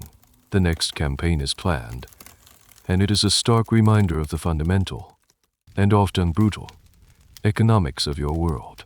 You are not marching on another great rival. You are preparing for what is, essentially, a large-scale slave raid on a smaller, less defended neighbor. And it is here that you are forced to confront the chilling math that underpins your kingdom's power. War, for Dahomey, is not just about politics or glory. It is a business. The state has a highly centralized command economy, and the king holds a monopoly on the most lucrative trade, the trade in human beings, while your society also engages in agriculture and the production of crafts. The engine of the state, the thing that pays for your muskets, your uniforms, and the lavish displays of the annual customs, is the acquisition and sale of captives. As a warrior, you are a key part of this supply chain. This is a deeply uncomfortable truth, one that history has struggled with. It is easy to romanticize your corps as a symbol of female empowerment, a band of warrior sisters fighting for their king, but it is impossible to ignore the fact that much of your fighting was in service of the transatlantic slave trade. This doesn't make your courage or discipline any less real, but it places it in a dark and complex moral context. You see the economic reality of it all firsthand after a successful raid. The battle itself is swift and one-sided. The target village is overwhelmed, its defenders quickly subdued. But the aftermath is where the business of war begins. The sorting. The captives are herded into the center of the conquered village, a terrified, weeping mass of humanity. The army-S officers, both male and female, move among them with the detached air of livestock traders assessing a herd. They are not looking at them as people, but as assets. The captives are divided into categories: healthy young men and women, Those who would fetch the highest price from the European traders waiting at the port city of Wedded are put into one group. They are shackled and placed under heavy guard. Older people, young children, and anyone who appears sick or weak are put into another. Their fate is uncertain. Some might be taken back to Dahomey to be assimilated as domestic slaves or laborers within the kingdom. Others, tragically, might be deemed not worth the effort of feeding and guarding on the long march home and could be executed. It is a cold, brutal calculation of profit and loss. And here's a bizarre, almost unbelievable detail of this grim enterprise: the accounting. Dahomey was a state obsessed with record-keeping. After a battle, officials would conduct a meticulous count of the captured, the killed, and the Dahomey casualties. The number of enemy dead was sometimes verified by a collection of decapitated heads, a gruesome form of battlefield accounting. But more importantly for the state's coffers, every captive was recorded. The king knew exactly how many goods his army had acquired. This wasn't just chaotic pillaging. It was a state-run, bureaucratically managed operation. As a Mino warrior, your role in this is complex. You are the one who captures these people. You are the guard who prevents them from escaping. You are the instrument of their disposal. Yet, you're also insulated from the final, grim transaction. You do not typically escort the captives all the way to the coast.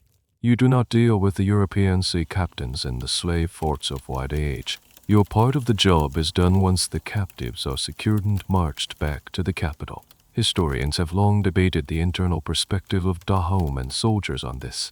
Did you see it as a monstrous evil, a necessary evil, or simply the way the world worked? It is almost certain that the modern, Western abolitionist concept of slavery as a universal moral wrong did not exist in your worldview. Slavery and serfdom had existed in West Africa for centuries, long before the Europeans arrived. The conflict was often seen as being between us, the Fon people of Dahomey, and them, the Yoruba, the Mahé, etc.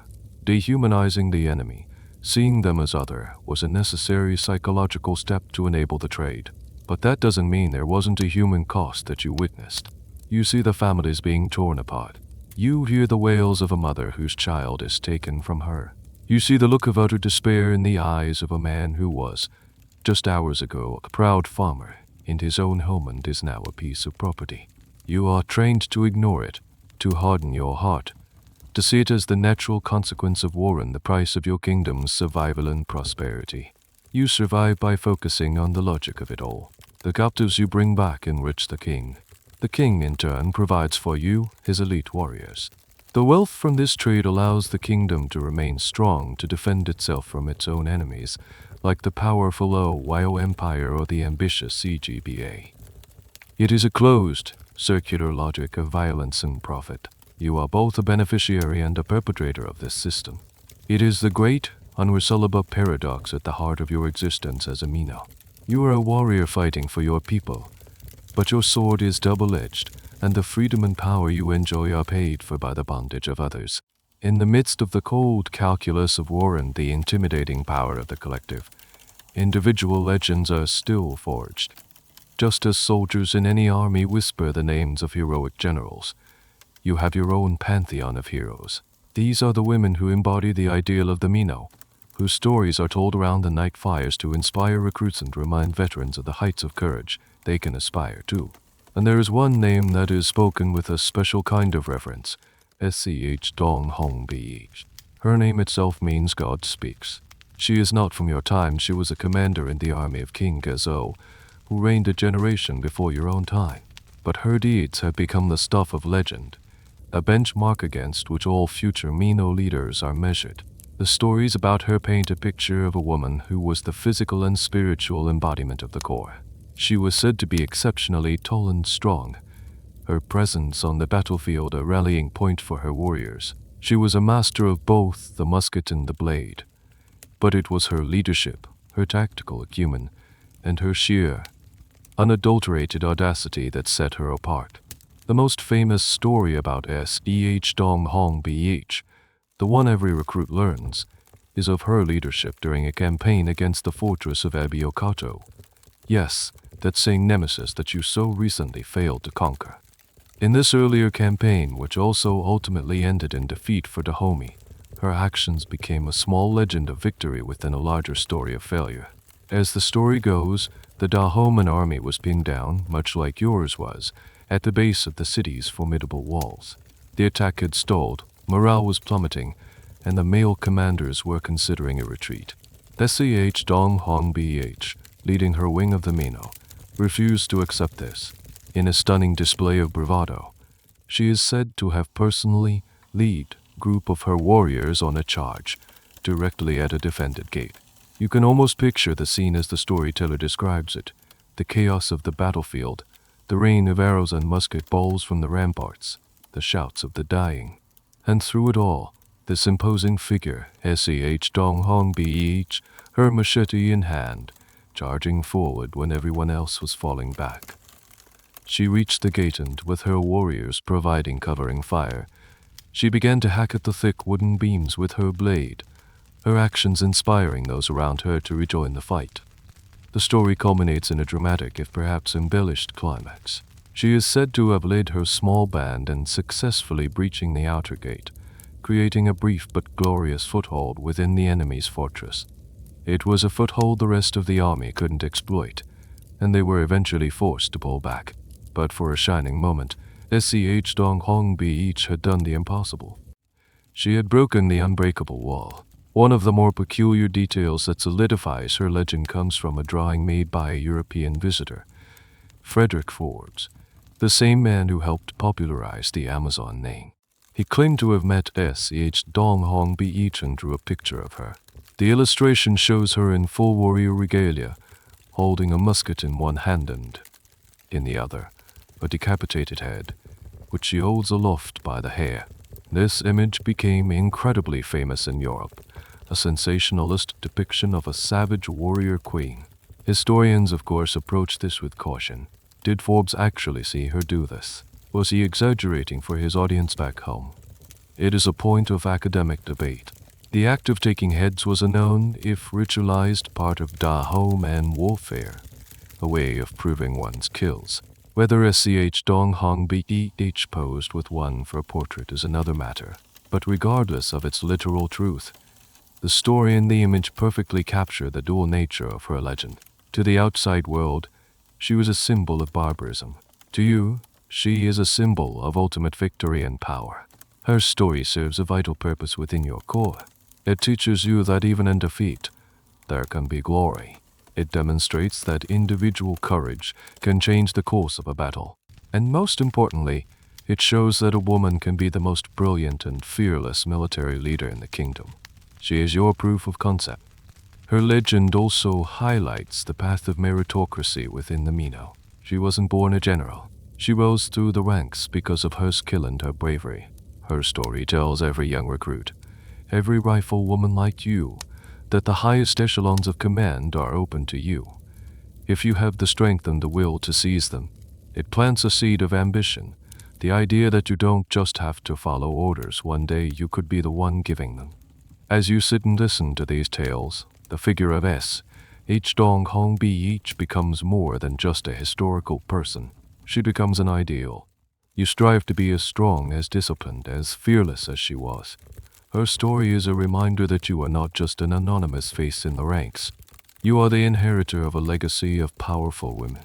Her ghost marches with you, a silent commander pushing you to be better, to be stronger, to be worthy of the name Mino. The tales of legendary warriors, I guess, H. Dong Hong BH fill you with a sense of heroic purpose, but the reality of preparing for battle involves more than just stories and drills.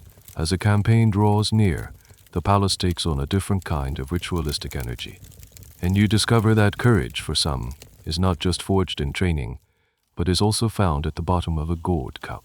Alcohol, specifically palm wine and depotent, locally distilled gin, plays a curious and central role in the pre-war ceremonies. Days before you march, the king hosts a massive feast for the army. It's a loud, boisterous affair. The palace courtyards are filled with the sound of drums, the smell of roasted meats, and the excited chatter of thousands of soldiers. Large ceramic pots, filled to the brim with frothy, tart palm wine, are passed around freely. But the main event is the distribution of the king's own spirits. Royal officials move through the ranks, carrying flasks of a clear, fiery liquid. It's a type of gin distilled from palm wine or sugarcane, and it is incredibly potent. Each warrior, male and female, is given a generous ration. This is not a quiet, contemplative drink. It is consumed with gusto, often downed in a single gulp, followed by a loud cheer or a boast. The purpose of this ritual is clear. It is liquid courage. It's meant to loosen the tongue, fire the blood, and wash away the last dregs of fear before you face the enemy. You watch as some of your sisters, particularly the veterans, toss back the gin without hesitation, their faces breaking into wide grins as the familiar fire spreads through their chests. For them, it is part of the tradition, a signal that the time for fighting is here. They launch into spontaneous songs, their voices loud and confident. The alcohol fuels the performance of ferocity that is so crucial to your identity. But you also see a different side to it. Some of the younger recruits, nervous about their first taste of combat, drink too much too quickly. Their boasts become slurred, their movements clumsy. It is a fine line between bravery and recklessness, and the alcohol can easily blur it. The officers watch carefully, occasionally stepping in to cut off a warrior who has had too much. The goal is to create a state of heightened aggression, not sloppy drunkenness. This ritual use of alcohol before battle is a fascinating detail that was often noted by European observers. To them, it was further proof of the savage nature of the Dahomey army. They saw it as a wild, drunken frenzy, failing to understand its ceremonial and psychological significance. For the Mino, it was a carefully managed tool. It was part of a larger package of pre-battle preparations that included religious rites, sacred songs, and rousing speeches from commanders. The historical debate around this practice is intriguing. Was it truly effective? Did an army slightly intoxicated fight better than a sober one? Some modern military analysts might argue that it would dull reaction times and impair judgment. But in the context of 19th century warfare, which often involved charging headlong into enemy lines, the psychological benefit of reduced fear might have outweighed the tactical disadvantages of slightly impaired coordination. It's a classic history is complicated moment. There's no simple answer. The Mino believed it worked, and in the psychology of warfare, belief can be a powerful weapon in itself.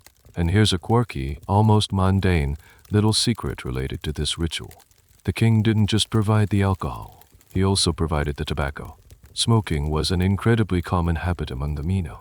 You were issued clay pipes and twists of cured tobacco along with your rations. The image of a female warrior, her musket resting beside her, calmly smoking her pipe on the eve of battle, is a powerful one. It projects a sense of coolness, of unflappable calm in the face of death. Like the ceremonial drinking, it was another small ritual that helped you manage the immense psychological stress of your profession. It was a moment of normalcy, a familiar habit, before the world descended into chaos. As the pre-battle feast reaches its peak, you find yourself caught up in the energy. You take your ration of gin, the liquid burning a hot trail down your throat. It doesn't make you feel invincible, but it does quiet the nervous flutter in your stomach. It makes the war songs sound louder, the boasts of your sisters feel more believable. It connects you to the collective euphoric and slightly unhinged spirit of the army. You are part of a tradition, a ritual designed to transform thousands of individuals into a single, fearless organism. The alcohol is not the source of your courage, but a catalyst for it.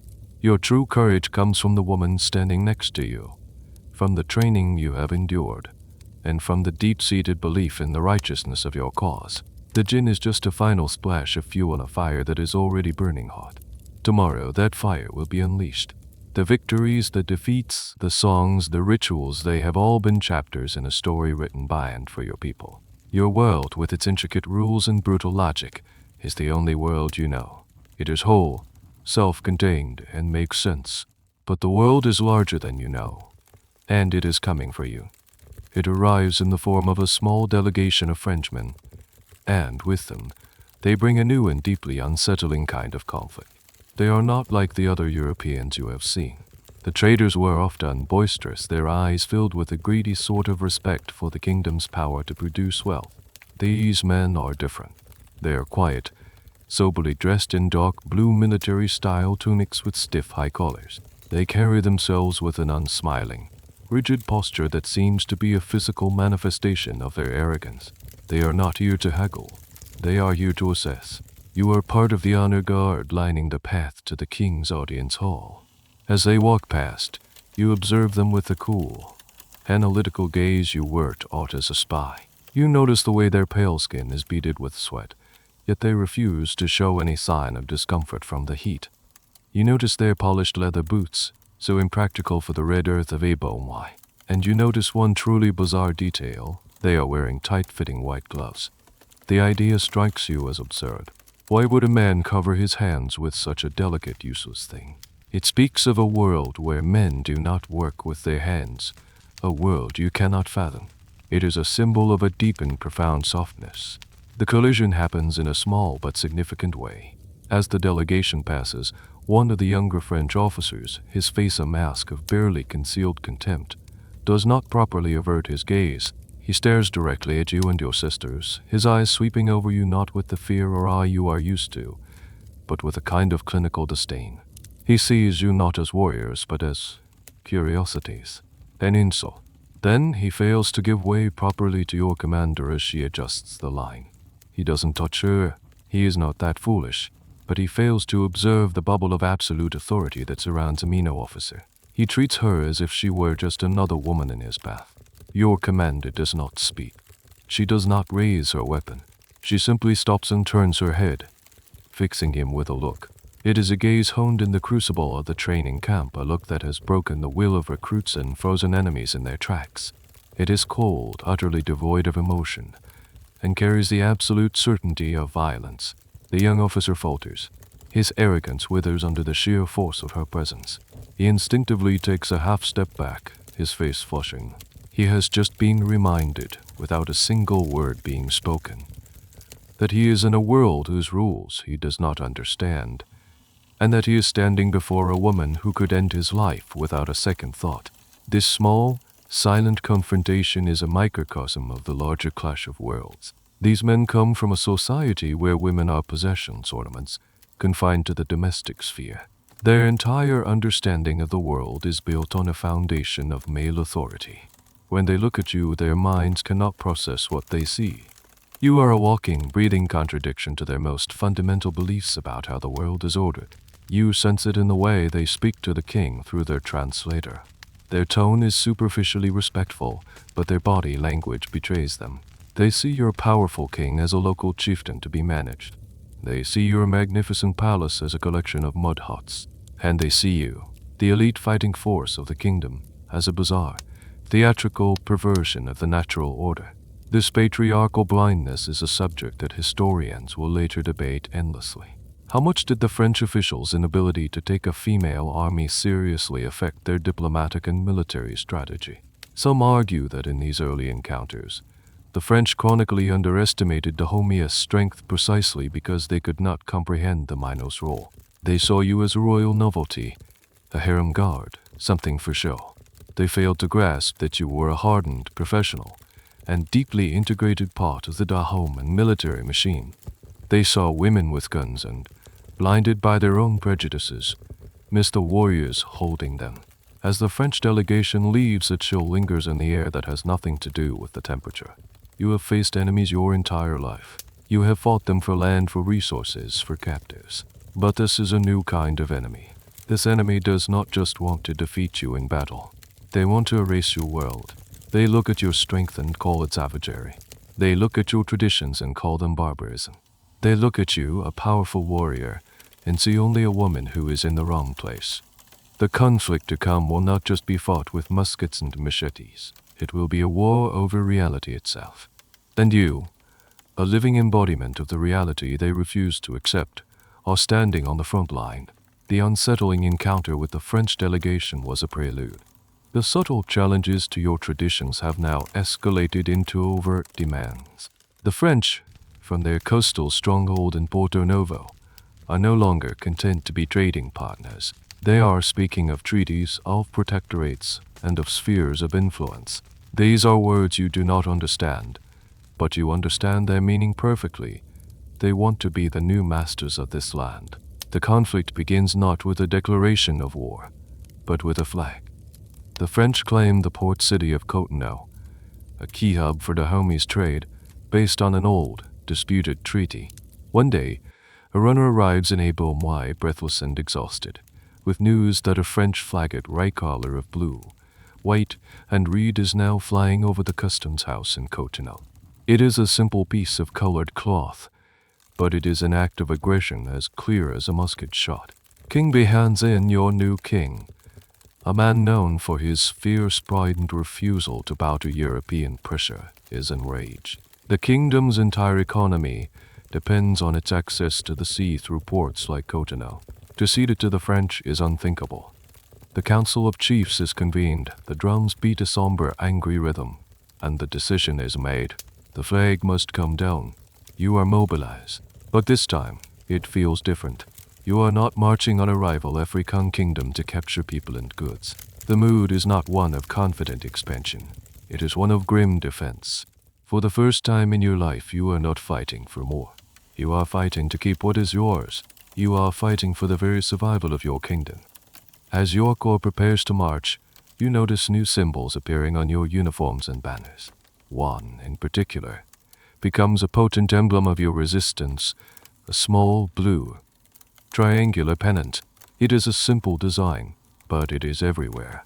It is the flag of the Mino, your own battle standard, and it is a direct answer to the French tricolor. It is a visual declaration that this land has its own army, its own leaders, and its own colors. The march to the coast is swift and purposeful. You are part of a massive Dahomey force sent to reclaim the city.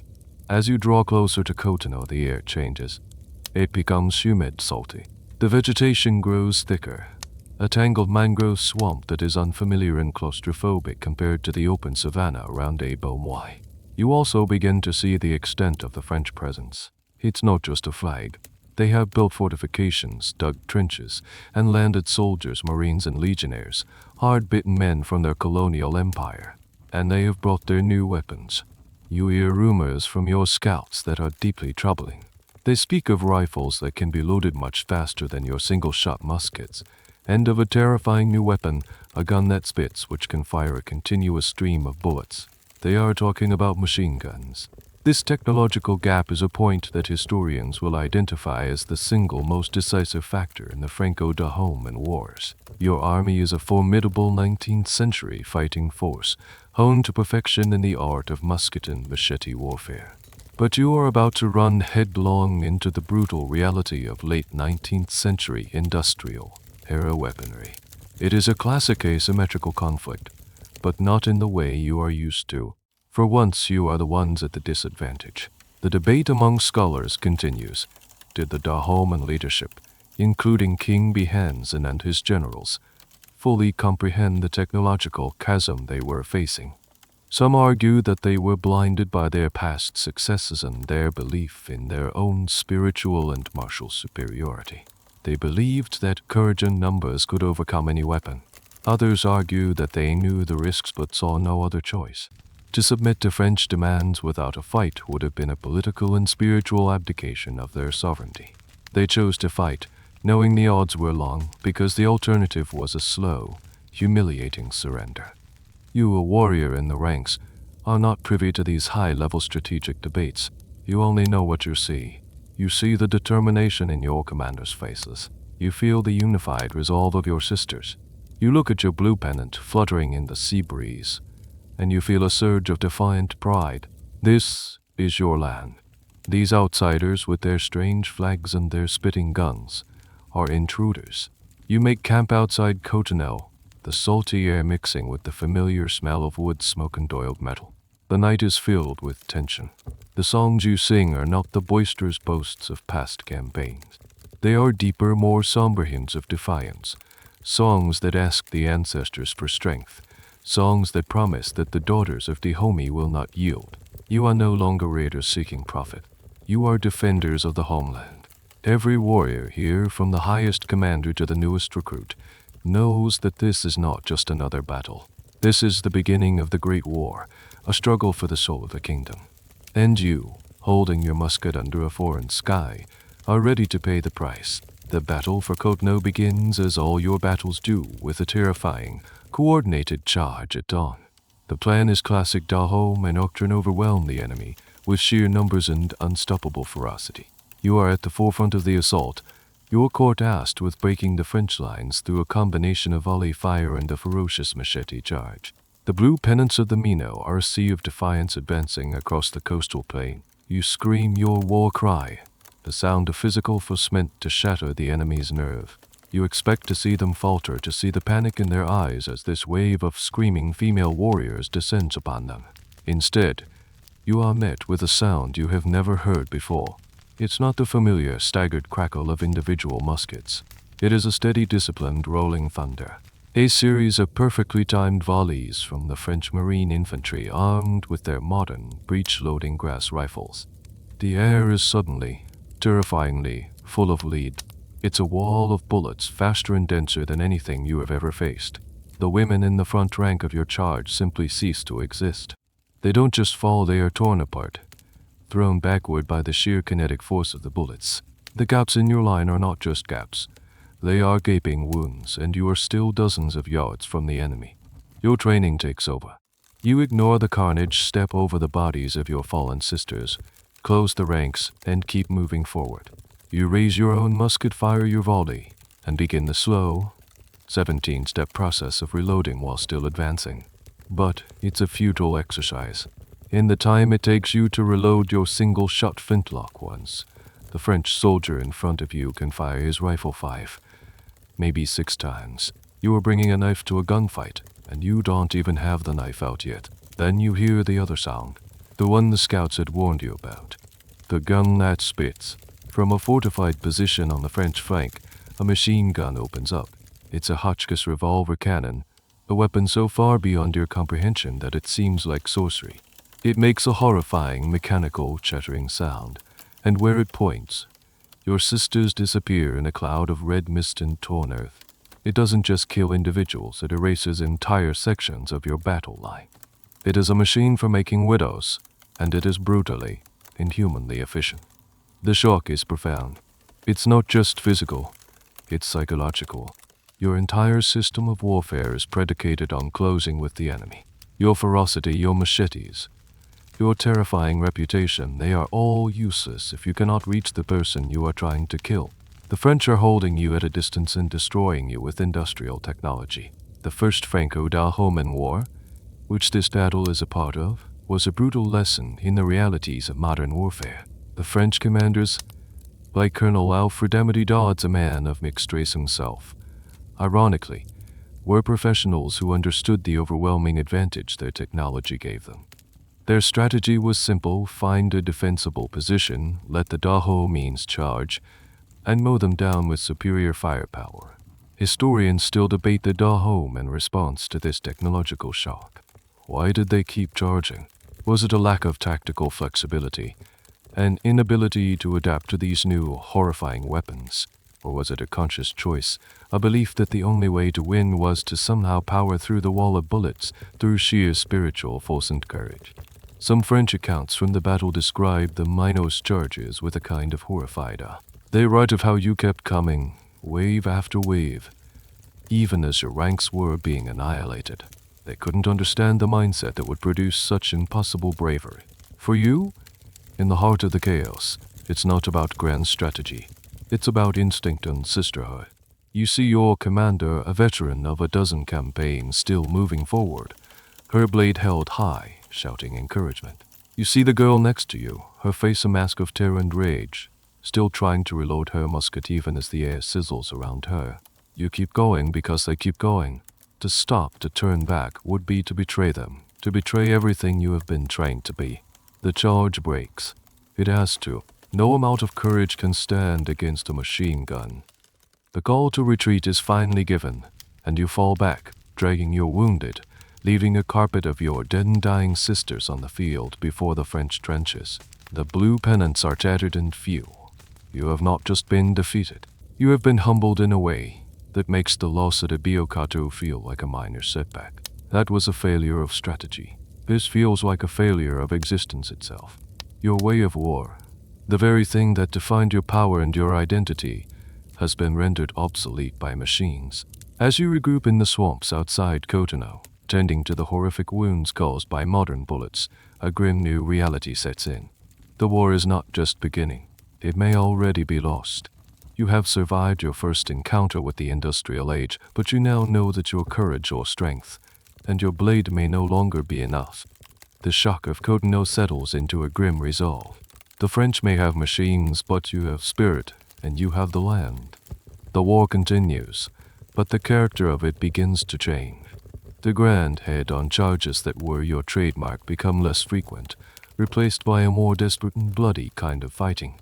And in this crucible of fire and steel, the legend of the Mino takes on a new, darker, and even more ferocious dimension. Despite the horrific losses, your core does not break. In fact, your ferocity in the face of impossible odds becomes the defining story of the war. French soldiers in their letters home and later in their memoirs write about you with a unique mixture of terror and grudging respect. They give you a new nickname, Les Amazones.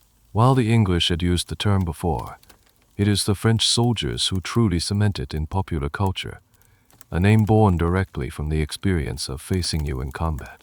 They tell stories that sound like myths. They describe how, even when grievously wounded, you would continue to fight, trying to reload your muskets, or crawling forward to strike at them with your machetes. They tell of how you would sing your war songs, even while under heavy fire, your voice is a chilling counterpoint to the chatter of their machine guns. One particular story from the Battle of Ad-e-Jian, another brutal engagement, becomes famous. A small group of Mino warriors gets pinned down by heavy fire. Instead of surrendering or retreating, they launch a final, suicidal charge. They know they cannot win. They know they are going to die. But their goal is no longer to win the battle. It is to take as many of the enemy with them as possible. They throw aside their useless muskets and charge with only their machetes, a screaming whirlwind of blades that manages to break into the French line for a few terrifying seconds before being annihilated.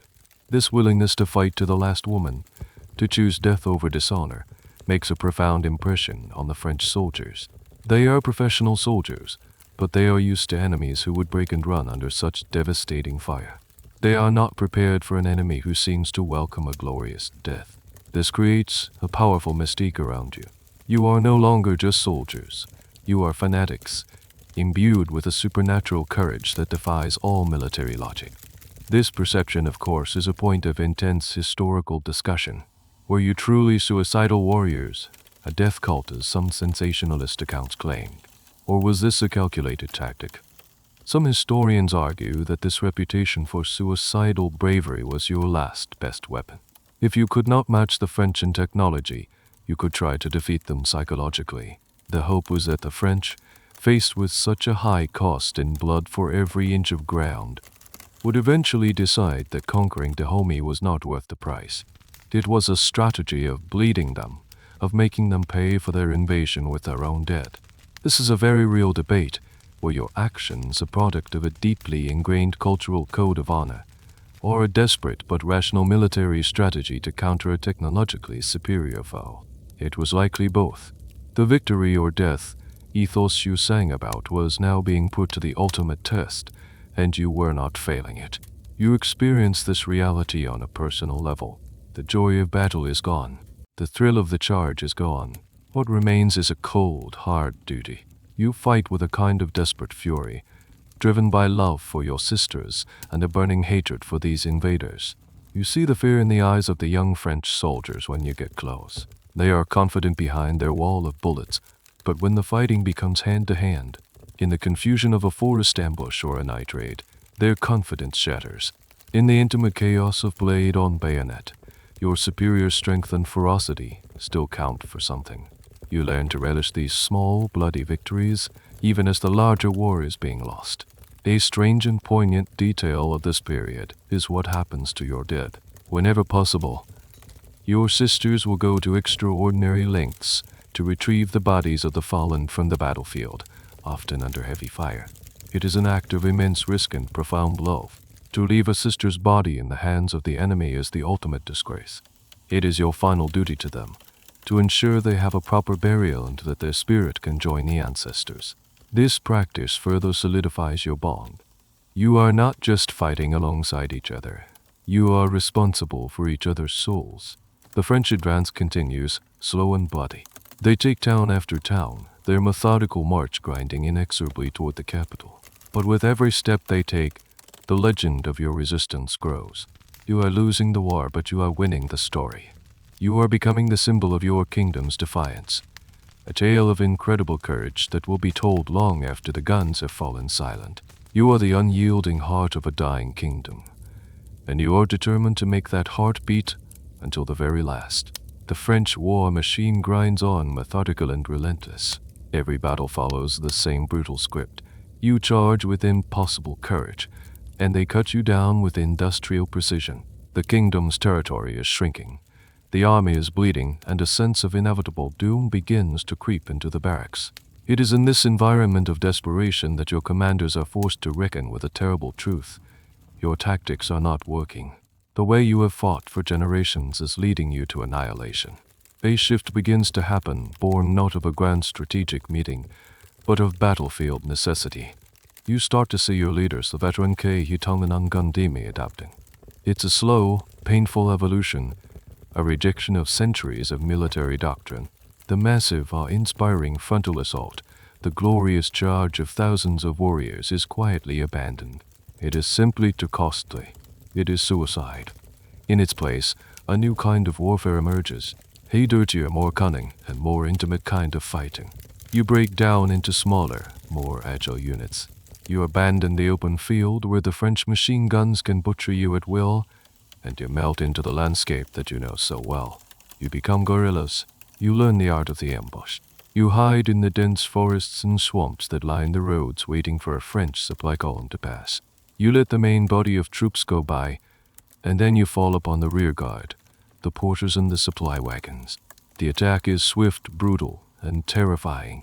You erupt from the trees, fire a single volley at point-blank range, and then descend upon them with your machetes. The goal is not to win a pitched battle, but to disrupt, to harass, to bleed the French supply lines.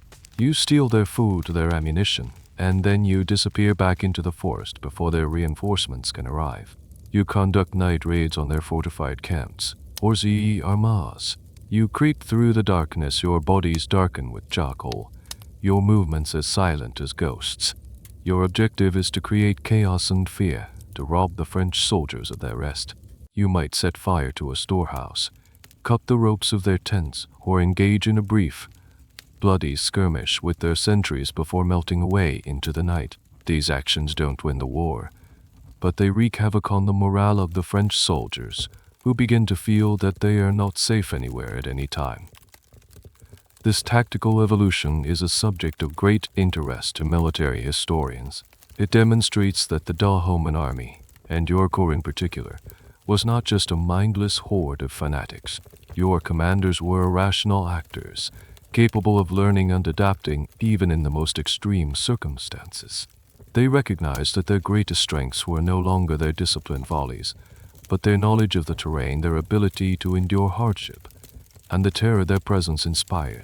However, this shift in tactics creates a strange and tragic irony. In the eyes of the French, it confirms their narrative of who you are. When you fought them in formal battle lines, they saw you as a professional, if unusual, army. Now that you are fighting from the shadows, using what they consider underhanded tactics, they see you as savages. They use your guerrilla warfare as a justification for their own brutal counterinsurgency measures. They burn villages suspected of harboring your fighters. They take civilian hostages. The war becomes uglier, more personal, and the line between combatant and non-combatant becomes dangerously blurred. One of the most poignant and little-known aspects of this period is the role of your support staff, the capsai, the young women who carried your supplies. In this new guerrilla war, they become more important than ever. They act as your scouts, your messengers, and your logistical backbone, helping you live off the land and move undetected. They are not armed combatants, but they share all the same risks. They are a silent, unsung part of your resistance, and their loyalty and bravery allow you to continue the fight. You become an expert in this new kind of war. You learn to read the land, to know which paths the French will take, where they will camp.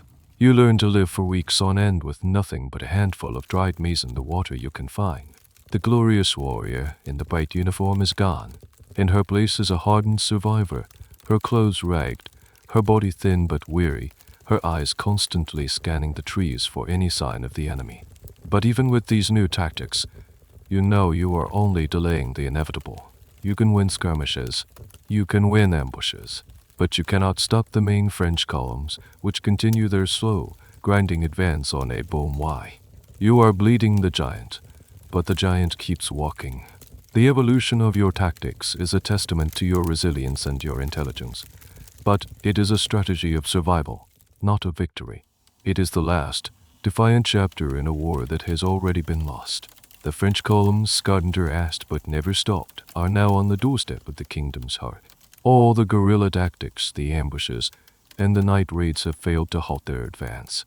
They are marching on Dahomey, the royal capital, the sacred center of your entire world.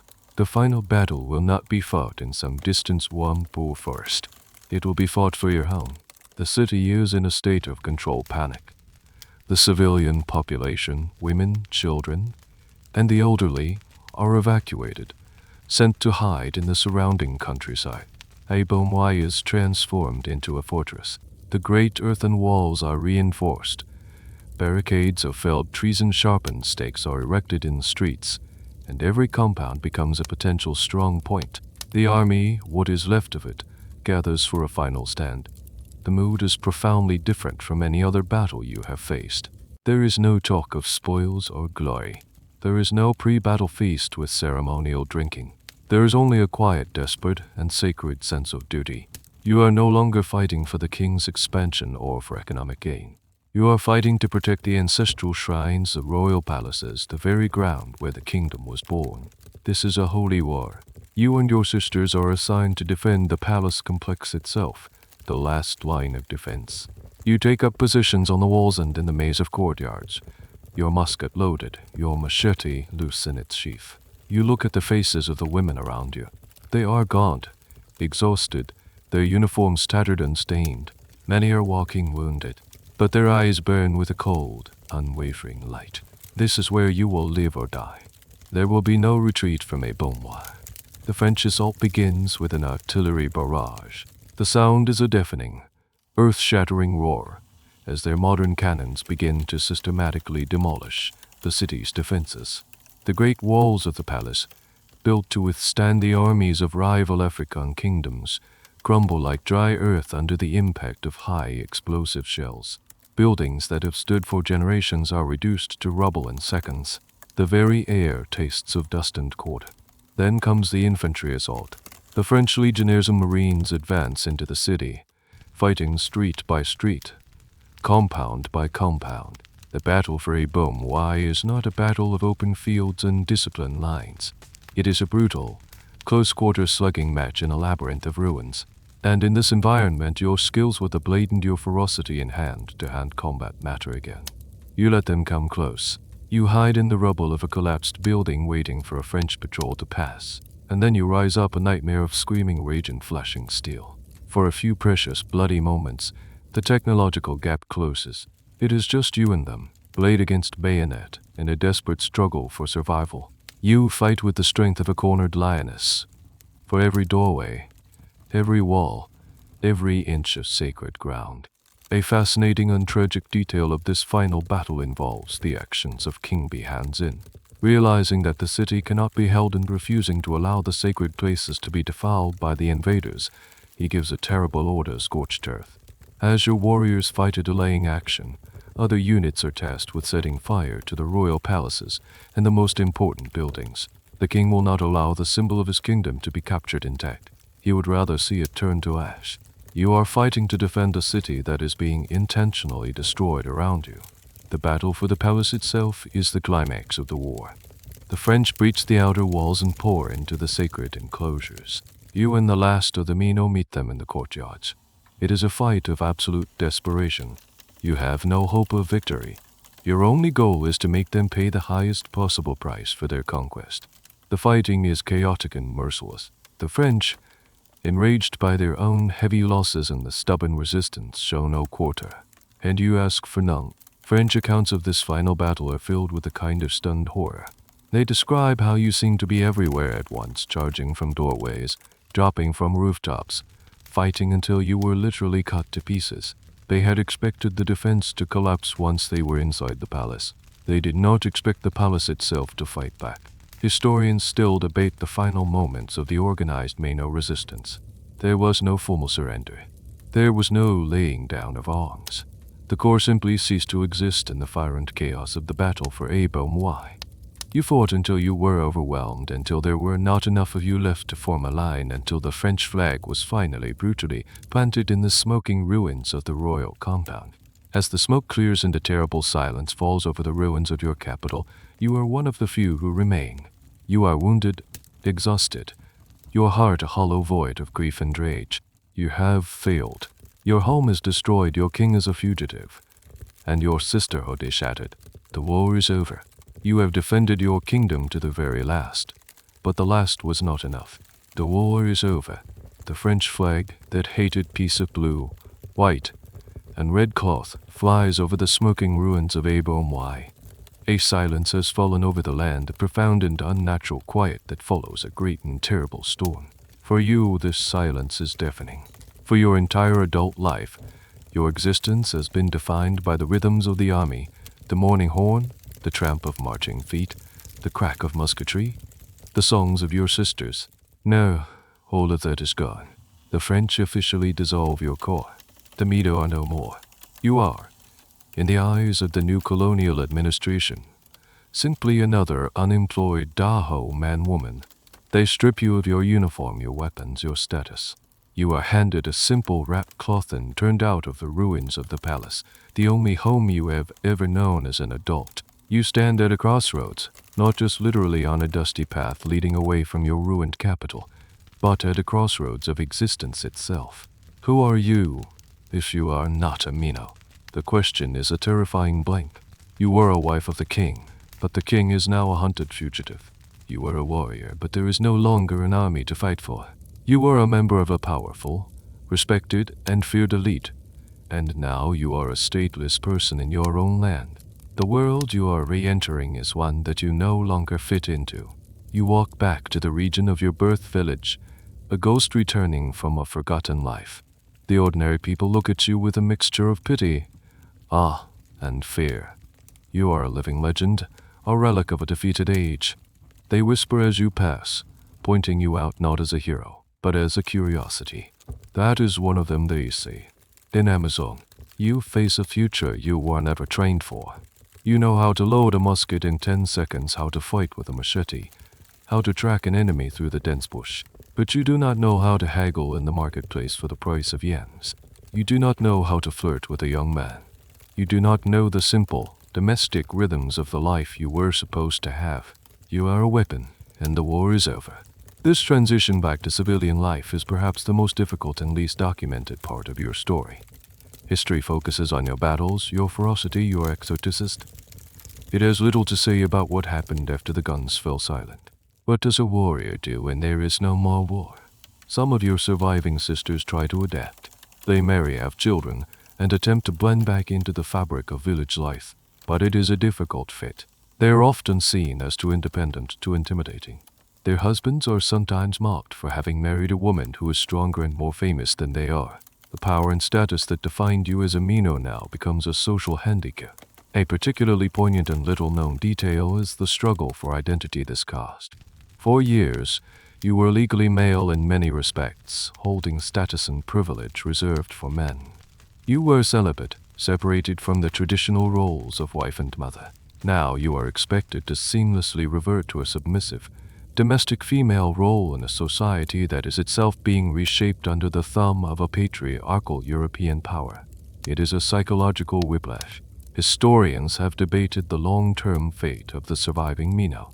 With the formal structures gone, did the sisterhood just evaporate? Some accounts suggest that the veterans maintained informal networks, meeting in secret to share news and preserve the old traditions. They became the keepers of the memory, the living historians of the core, ensuring that the songs and the stories would not be forgotten. They may have lost the war, but they refuse to lose their history. For you, the path is unclear. The idea of settling down, of becoming a farmer's wife, feels like a betrayal of everything you were, a surrender more profound than the fall of Dahomey. The fire of the warrior has not been extinguished.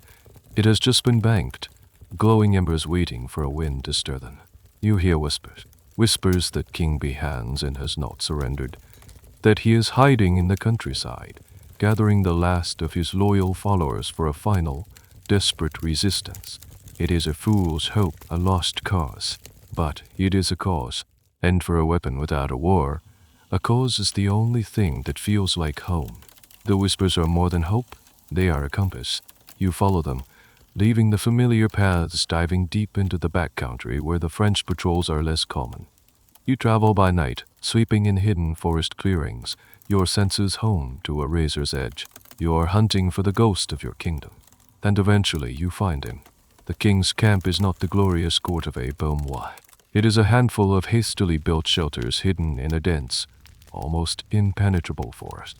King Behanzin is there, his face etched with worry but his back still straight with royal pride. He is guarded by a small, fiercely loyal remnant of his army, a few dozen male warriors and a handful of your sisters. You are welcomed not with a ceremony, but with a weary, knowing nod. You are given a place by a fire, a rusty musket, and a share of the meager rations. You have come home to the heart of the resistance. This period of your life is a strange phantom war. You are no longer an army. You are a band of fugitives. Your days are a mix of tense waiting and sudden desperate action. You move constantly, never staying in one place for more than a few days. Always one step ahead of the French search parties. You guard the king, you forage for food, and you engage in tiny, fleeting skirmishes more to remind the French that you still exist than to achieve any real military objective. This is a point that historians will later argue about. What was the true nature of Behanzin's resistance during these 2 years of hiding? Was it a genuine, organized guerrilla campaign that posed a real threat to the new colonial order? Or was it simply the prolonged flight of a defeated monarch, protected by his last few loyal bodyguards? From your perspective, it feels like both. You know in your heart that you cannot win. You see the dwindling supplies, the exhaustion on the faces of your comrades. Yet every day that the king remains free, the kingdom of Dahomey is not truly dead. You are not fighting for victory anymore. You are fighting for time. You are guarding the last, flickering flame of your nation's sovereignty. One day you are sent on a mission to a small, remote village marketplace to trade for salt and medicine. You are disguised as a simple farmer, your heron bound, your face smudged with dirt. And it is there, among the stalls of dried fish and colorful cloth, that you see her. It is a woman from your old unit, a riflewoman who fought beside you at Kotna. You recognize her instantly, though she has changed. She is heavier, her face softer. She is carrying a baby on her back and is arguing with a vendor over the price of palm nuts. Your eyes meet across the crowded market. For a moment, the world stops. There is a flash of recognition, of shared history, of unimaginable pain. She gives a tiny, almost imperceptible shake of her head, a silent warning. You cannot speak. You cannot acknowledge each other here. To do so would be to endanger her, to reveal you. You watch her for a few minutes. You see the calluses on her hands are from a hoe, not a machete. You see her haggling, her voice loud and confident in a way you have forgotten how to be. She has done what you could not. She has adapted. She has built a new life on the ashes of the old one. She is a wife, a mother. She has survived.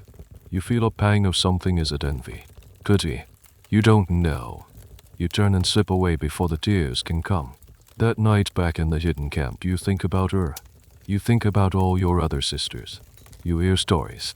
Some, like the woman in the market, have married. Others work as laborers on the new palm oil plantations the French are establishing. And some, the ones who could not or would not adapt, have simply disappeared, lost to poverty or despair. You also hear a different kind of story. A story that you can barely believe, a story that seems to reach across time. A whisper that one of your sisters, A woman named Na Wi who fought in the final battles would manage to survive it all. That she would live so long, she would still be alive deep into the 20th century, an old woman in a quiet village, the last living witness. That a historian would find her in the 1970s and record her story, her memories of fighting the French a lifetime ago. It's a strange, impossible thought that the memory of your sisterhood would live not just in songs, but in the flesh of a woman who would see a world of cars and airplanes. But that is a future you cannot imagine. Your reality is the damp forest, the dwindling fire, and the knowledge that the French are closing in. You have seen the other path, the path of survival, of adaptation, and you know with a deep and aching certainty that it is not for you. You chose this path, the path of loyalty, the path of the warrior. It is a path that leads only to one of two ends, a meaningless death in a forgotten skirmish, or the final, humiliating surrender of the king you have sworn to protect. The end of the story is coming, and your only remaining duty is to stand guard until it arrives. The end comes not with a bang, but with a weary sigh. The net has been tightening for months. The French, using local informants and overwhelming numbers, have made the forest a cage. The supplies are gone. The warriors are sick and starving. The last flame of resistance has been starved of all oxygen. King B hands in, seeing the futility of it all and unwilling to sacrifice the last of his loyal followers, makes the decision. He will surrender. He chooses to do it with the dignity he has left. He sends a messenger to the French commander and arranges a formal capitulation. You and the handful of remaining warriors, both male and female, escort him on his final journey as a king. You are not his captors, you are his honor guard. You march out of the forest, blinking in the harsh sunlight. Your face is grim. Your ragged uniform's a testament to your long, hopeless struggle. The surrender is a stark, quiet, and humiliating affair. There is no ceremony, no acknowledgement of the epic war that has been fought. The French officers treat your king not as a defeated monarch, but as a captured criminal. He is disarmed, his royal regalia taken from him. You are ordered to lay down your weapons. One by one, your comrades place their old, rusty muskets and chipped machetes on the ground, creating a small, sad pile of defeated steel. When it is your turn, you hold your rifle for a moment longer. This piece of wooden iron has been your constant companion, your partner, your identity. Laying it down feels like severing a limb. But you do it. The war is truly over now. King Behanzin is exiled, sent first to Martinique and then to Algeria, fated to die in a foreign land far from the ancestors he revered. The kingdom of Dahomey is officially annexed into the French colonial empire. Its history as an independent nation is over. And what of you? You, the last of the Mino to bear arms, you are simply dismissed. You are no longer a threat. You are an anachronism, a curiosity. You watch the French lead your king away, and you are left standing on a dusty road, a warrior with no king, no army, and no home. You fade back into the landscape, your story dissolving into the larger, more complex story of French West Africa. For decades, the memory of your core is kept alive mostly by outsiders. The French write about you, framing you as savage but brave foils to their civilizing mission. European and American adventurers and journalists write sensationalist articles, turning you into a lurid spectacle of black Amazons for a titillated Western audience. Your story is told, but it is rarely your own. But among your own people, the memory is different. It is quieter, more personal. The songs are still sung, though often in secret. The stories of your bravery are told to children. You become a symbol not of savagery, but of defiance. You are a reminder of a time when the kingdom was strong, when it fought for its own survival, when its daughters were the fiercest of warriors. As the years turn into decades, your story begins to echo in new and unexpected ways. In the mid-20th century, as the winds of independence begin to blow across Africa, your image is resurrected. The new generation of nationalist leaders, fighting to throw off the yoke of colonialism, looks back to the past for heroes. And they find you. You, the Mino, become a powerful symbol of pre-colonial strength, of African resistance to European domination. Your picture, often based on those old, stylized European drawings, appears on pamphlets and posters. You are transformed from a historical curiosity into a political icon. Then, even later, in a world you could never have imagined, your story finds yet another life. In the late 20th and early 21st centuries, feminists and artists and storytellers, searching for historical examples of female power, stumble upon your legend. They see in you a subversion of gender roles, a testament to female strength that has been written out of the mainstream history books. Your story inspires comic books, novels, and eventually a major Hollywood movie. You are reborn once again, this time as a global symbol of female empowerment. It's a strange and powerful legacy for a girl who started her life in a small clay hut, destined for a quiet, unremarkable life. Your journey took you from a village to a palace, from a training camp to a battlefield. You fought for wealth, for glory, and finally for survival. You were a wife, a warrior, a spy, a veteran, a guerrilla, and a legend. Your army was defeated, your kingdom was destroyed, and your name was co-opted and twisted by others. But in the end, your story, the story of your courage, your discipline, and your unbreakable sisterhood survived. It survived the machine guns. It survived the fall of your nation. And it has outlived your enemies. The echo of your marching feet, it turns out, was stronger and more enduring than any cannon blast. The world around you softens, the sharp edges of memory blurring into the gentle fabric of a dream. The scent of gunpowder fades, replaced by the cool, clean smell of night-blooming jasmine. The weight of the musket in your hands dissolves, your arms feeling light, unburdened. You are floating now, drifting on a slow, quiet river, away from the noise of battle and the clamor of history. The faces of your sisters, once masks of fierce determination, now smile with a serene and distant peace. The war songs have become lullabies, their rhythms slow and soothing, a gentle heartbeat rocking you into a deeper calm. You are no longer marching, you are drifting. The red earth of Dahomey gives way to a soft, endless landscape of quiet and rest. There are no more commands to follow, no more walls to scale, no more enemies to fight. There is only the gentle current, carrying you toward a horizon of profound and untroubled sleep. The story is over. Your duty is done. You can rest now.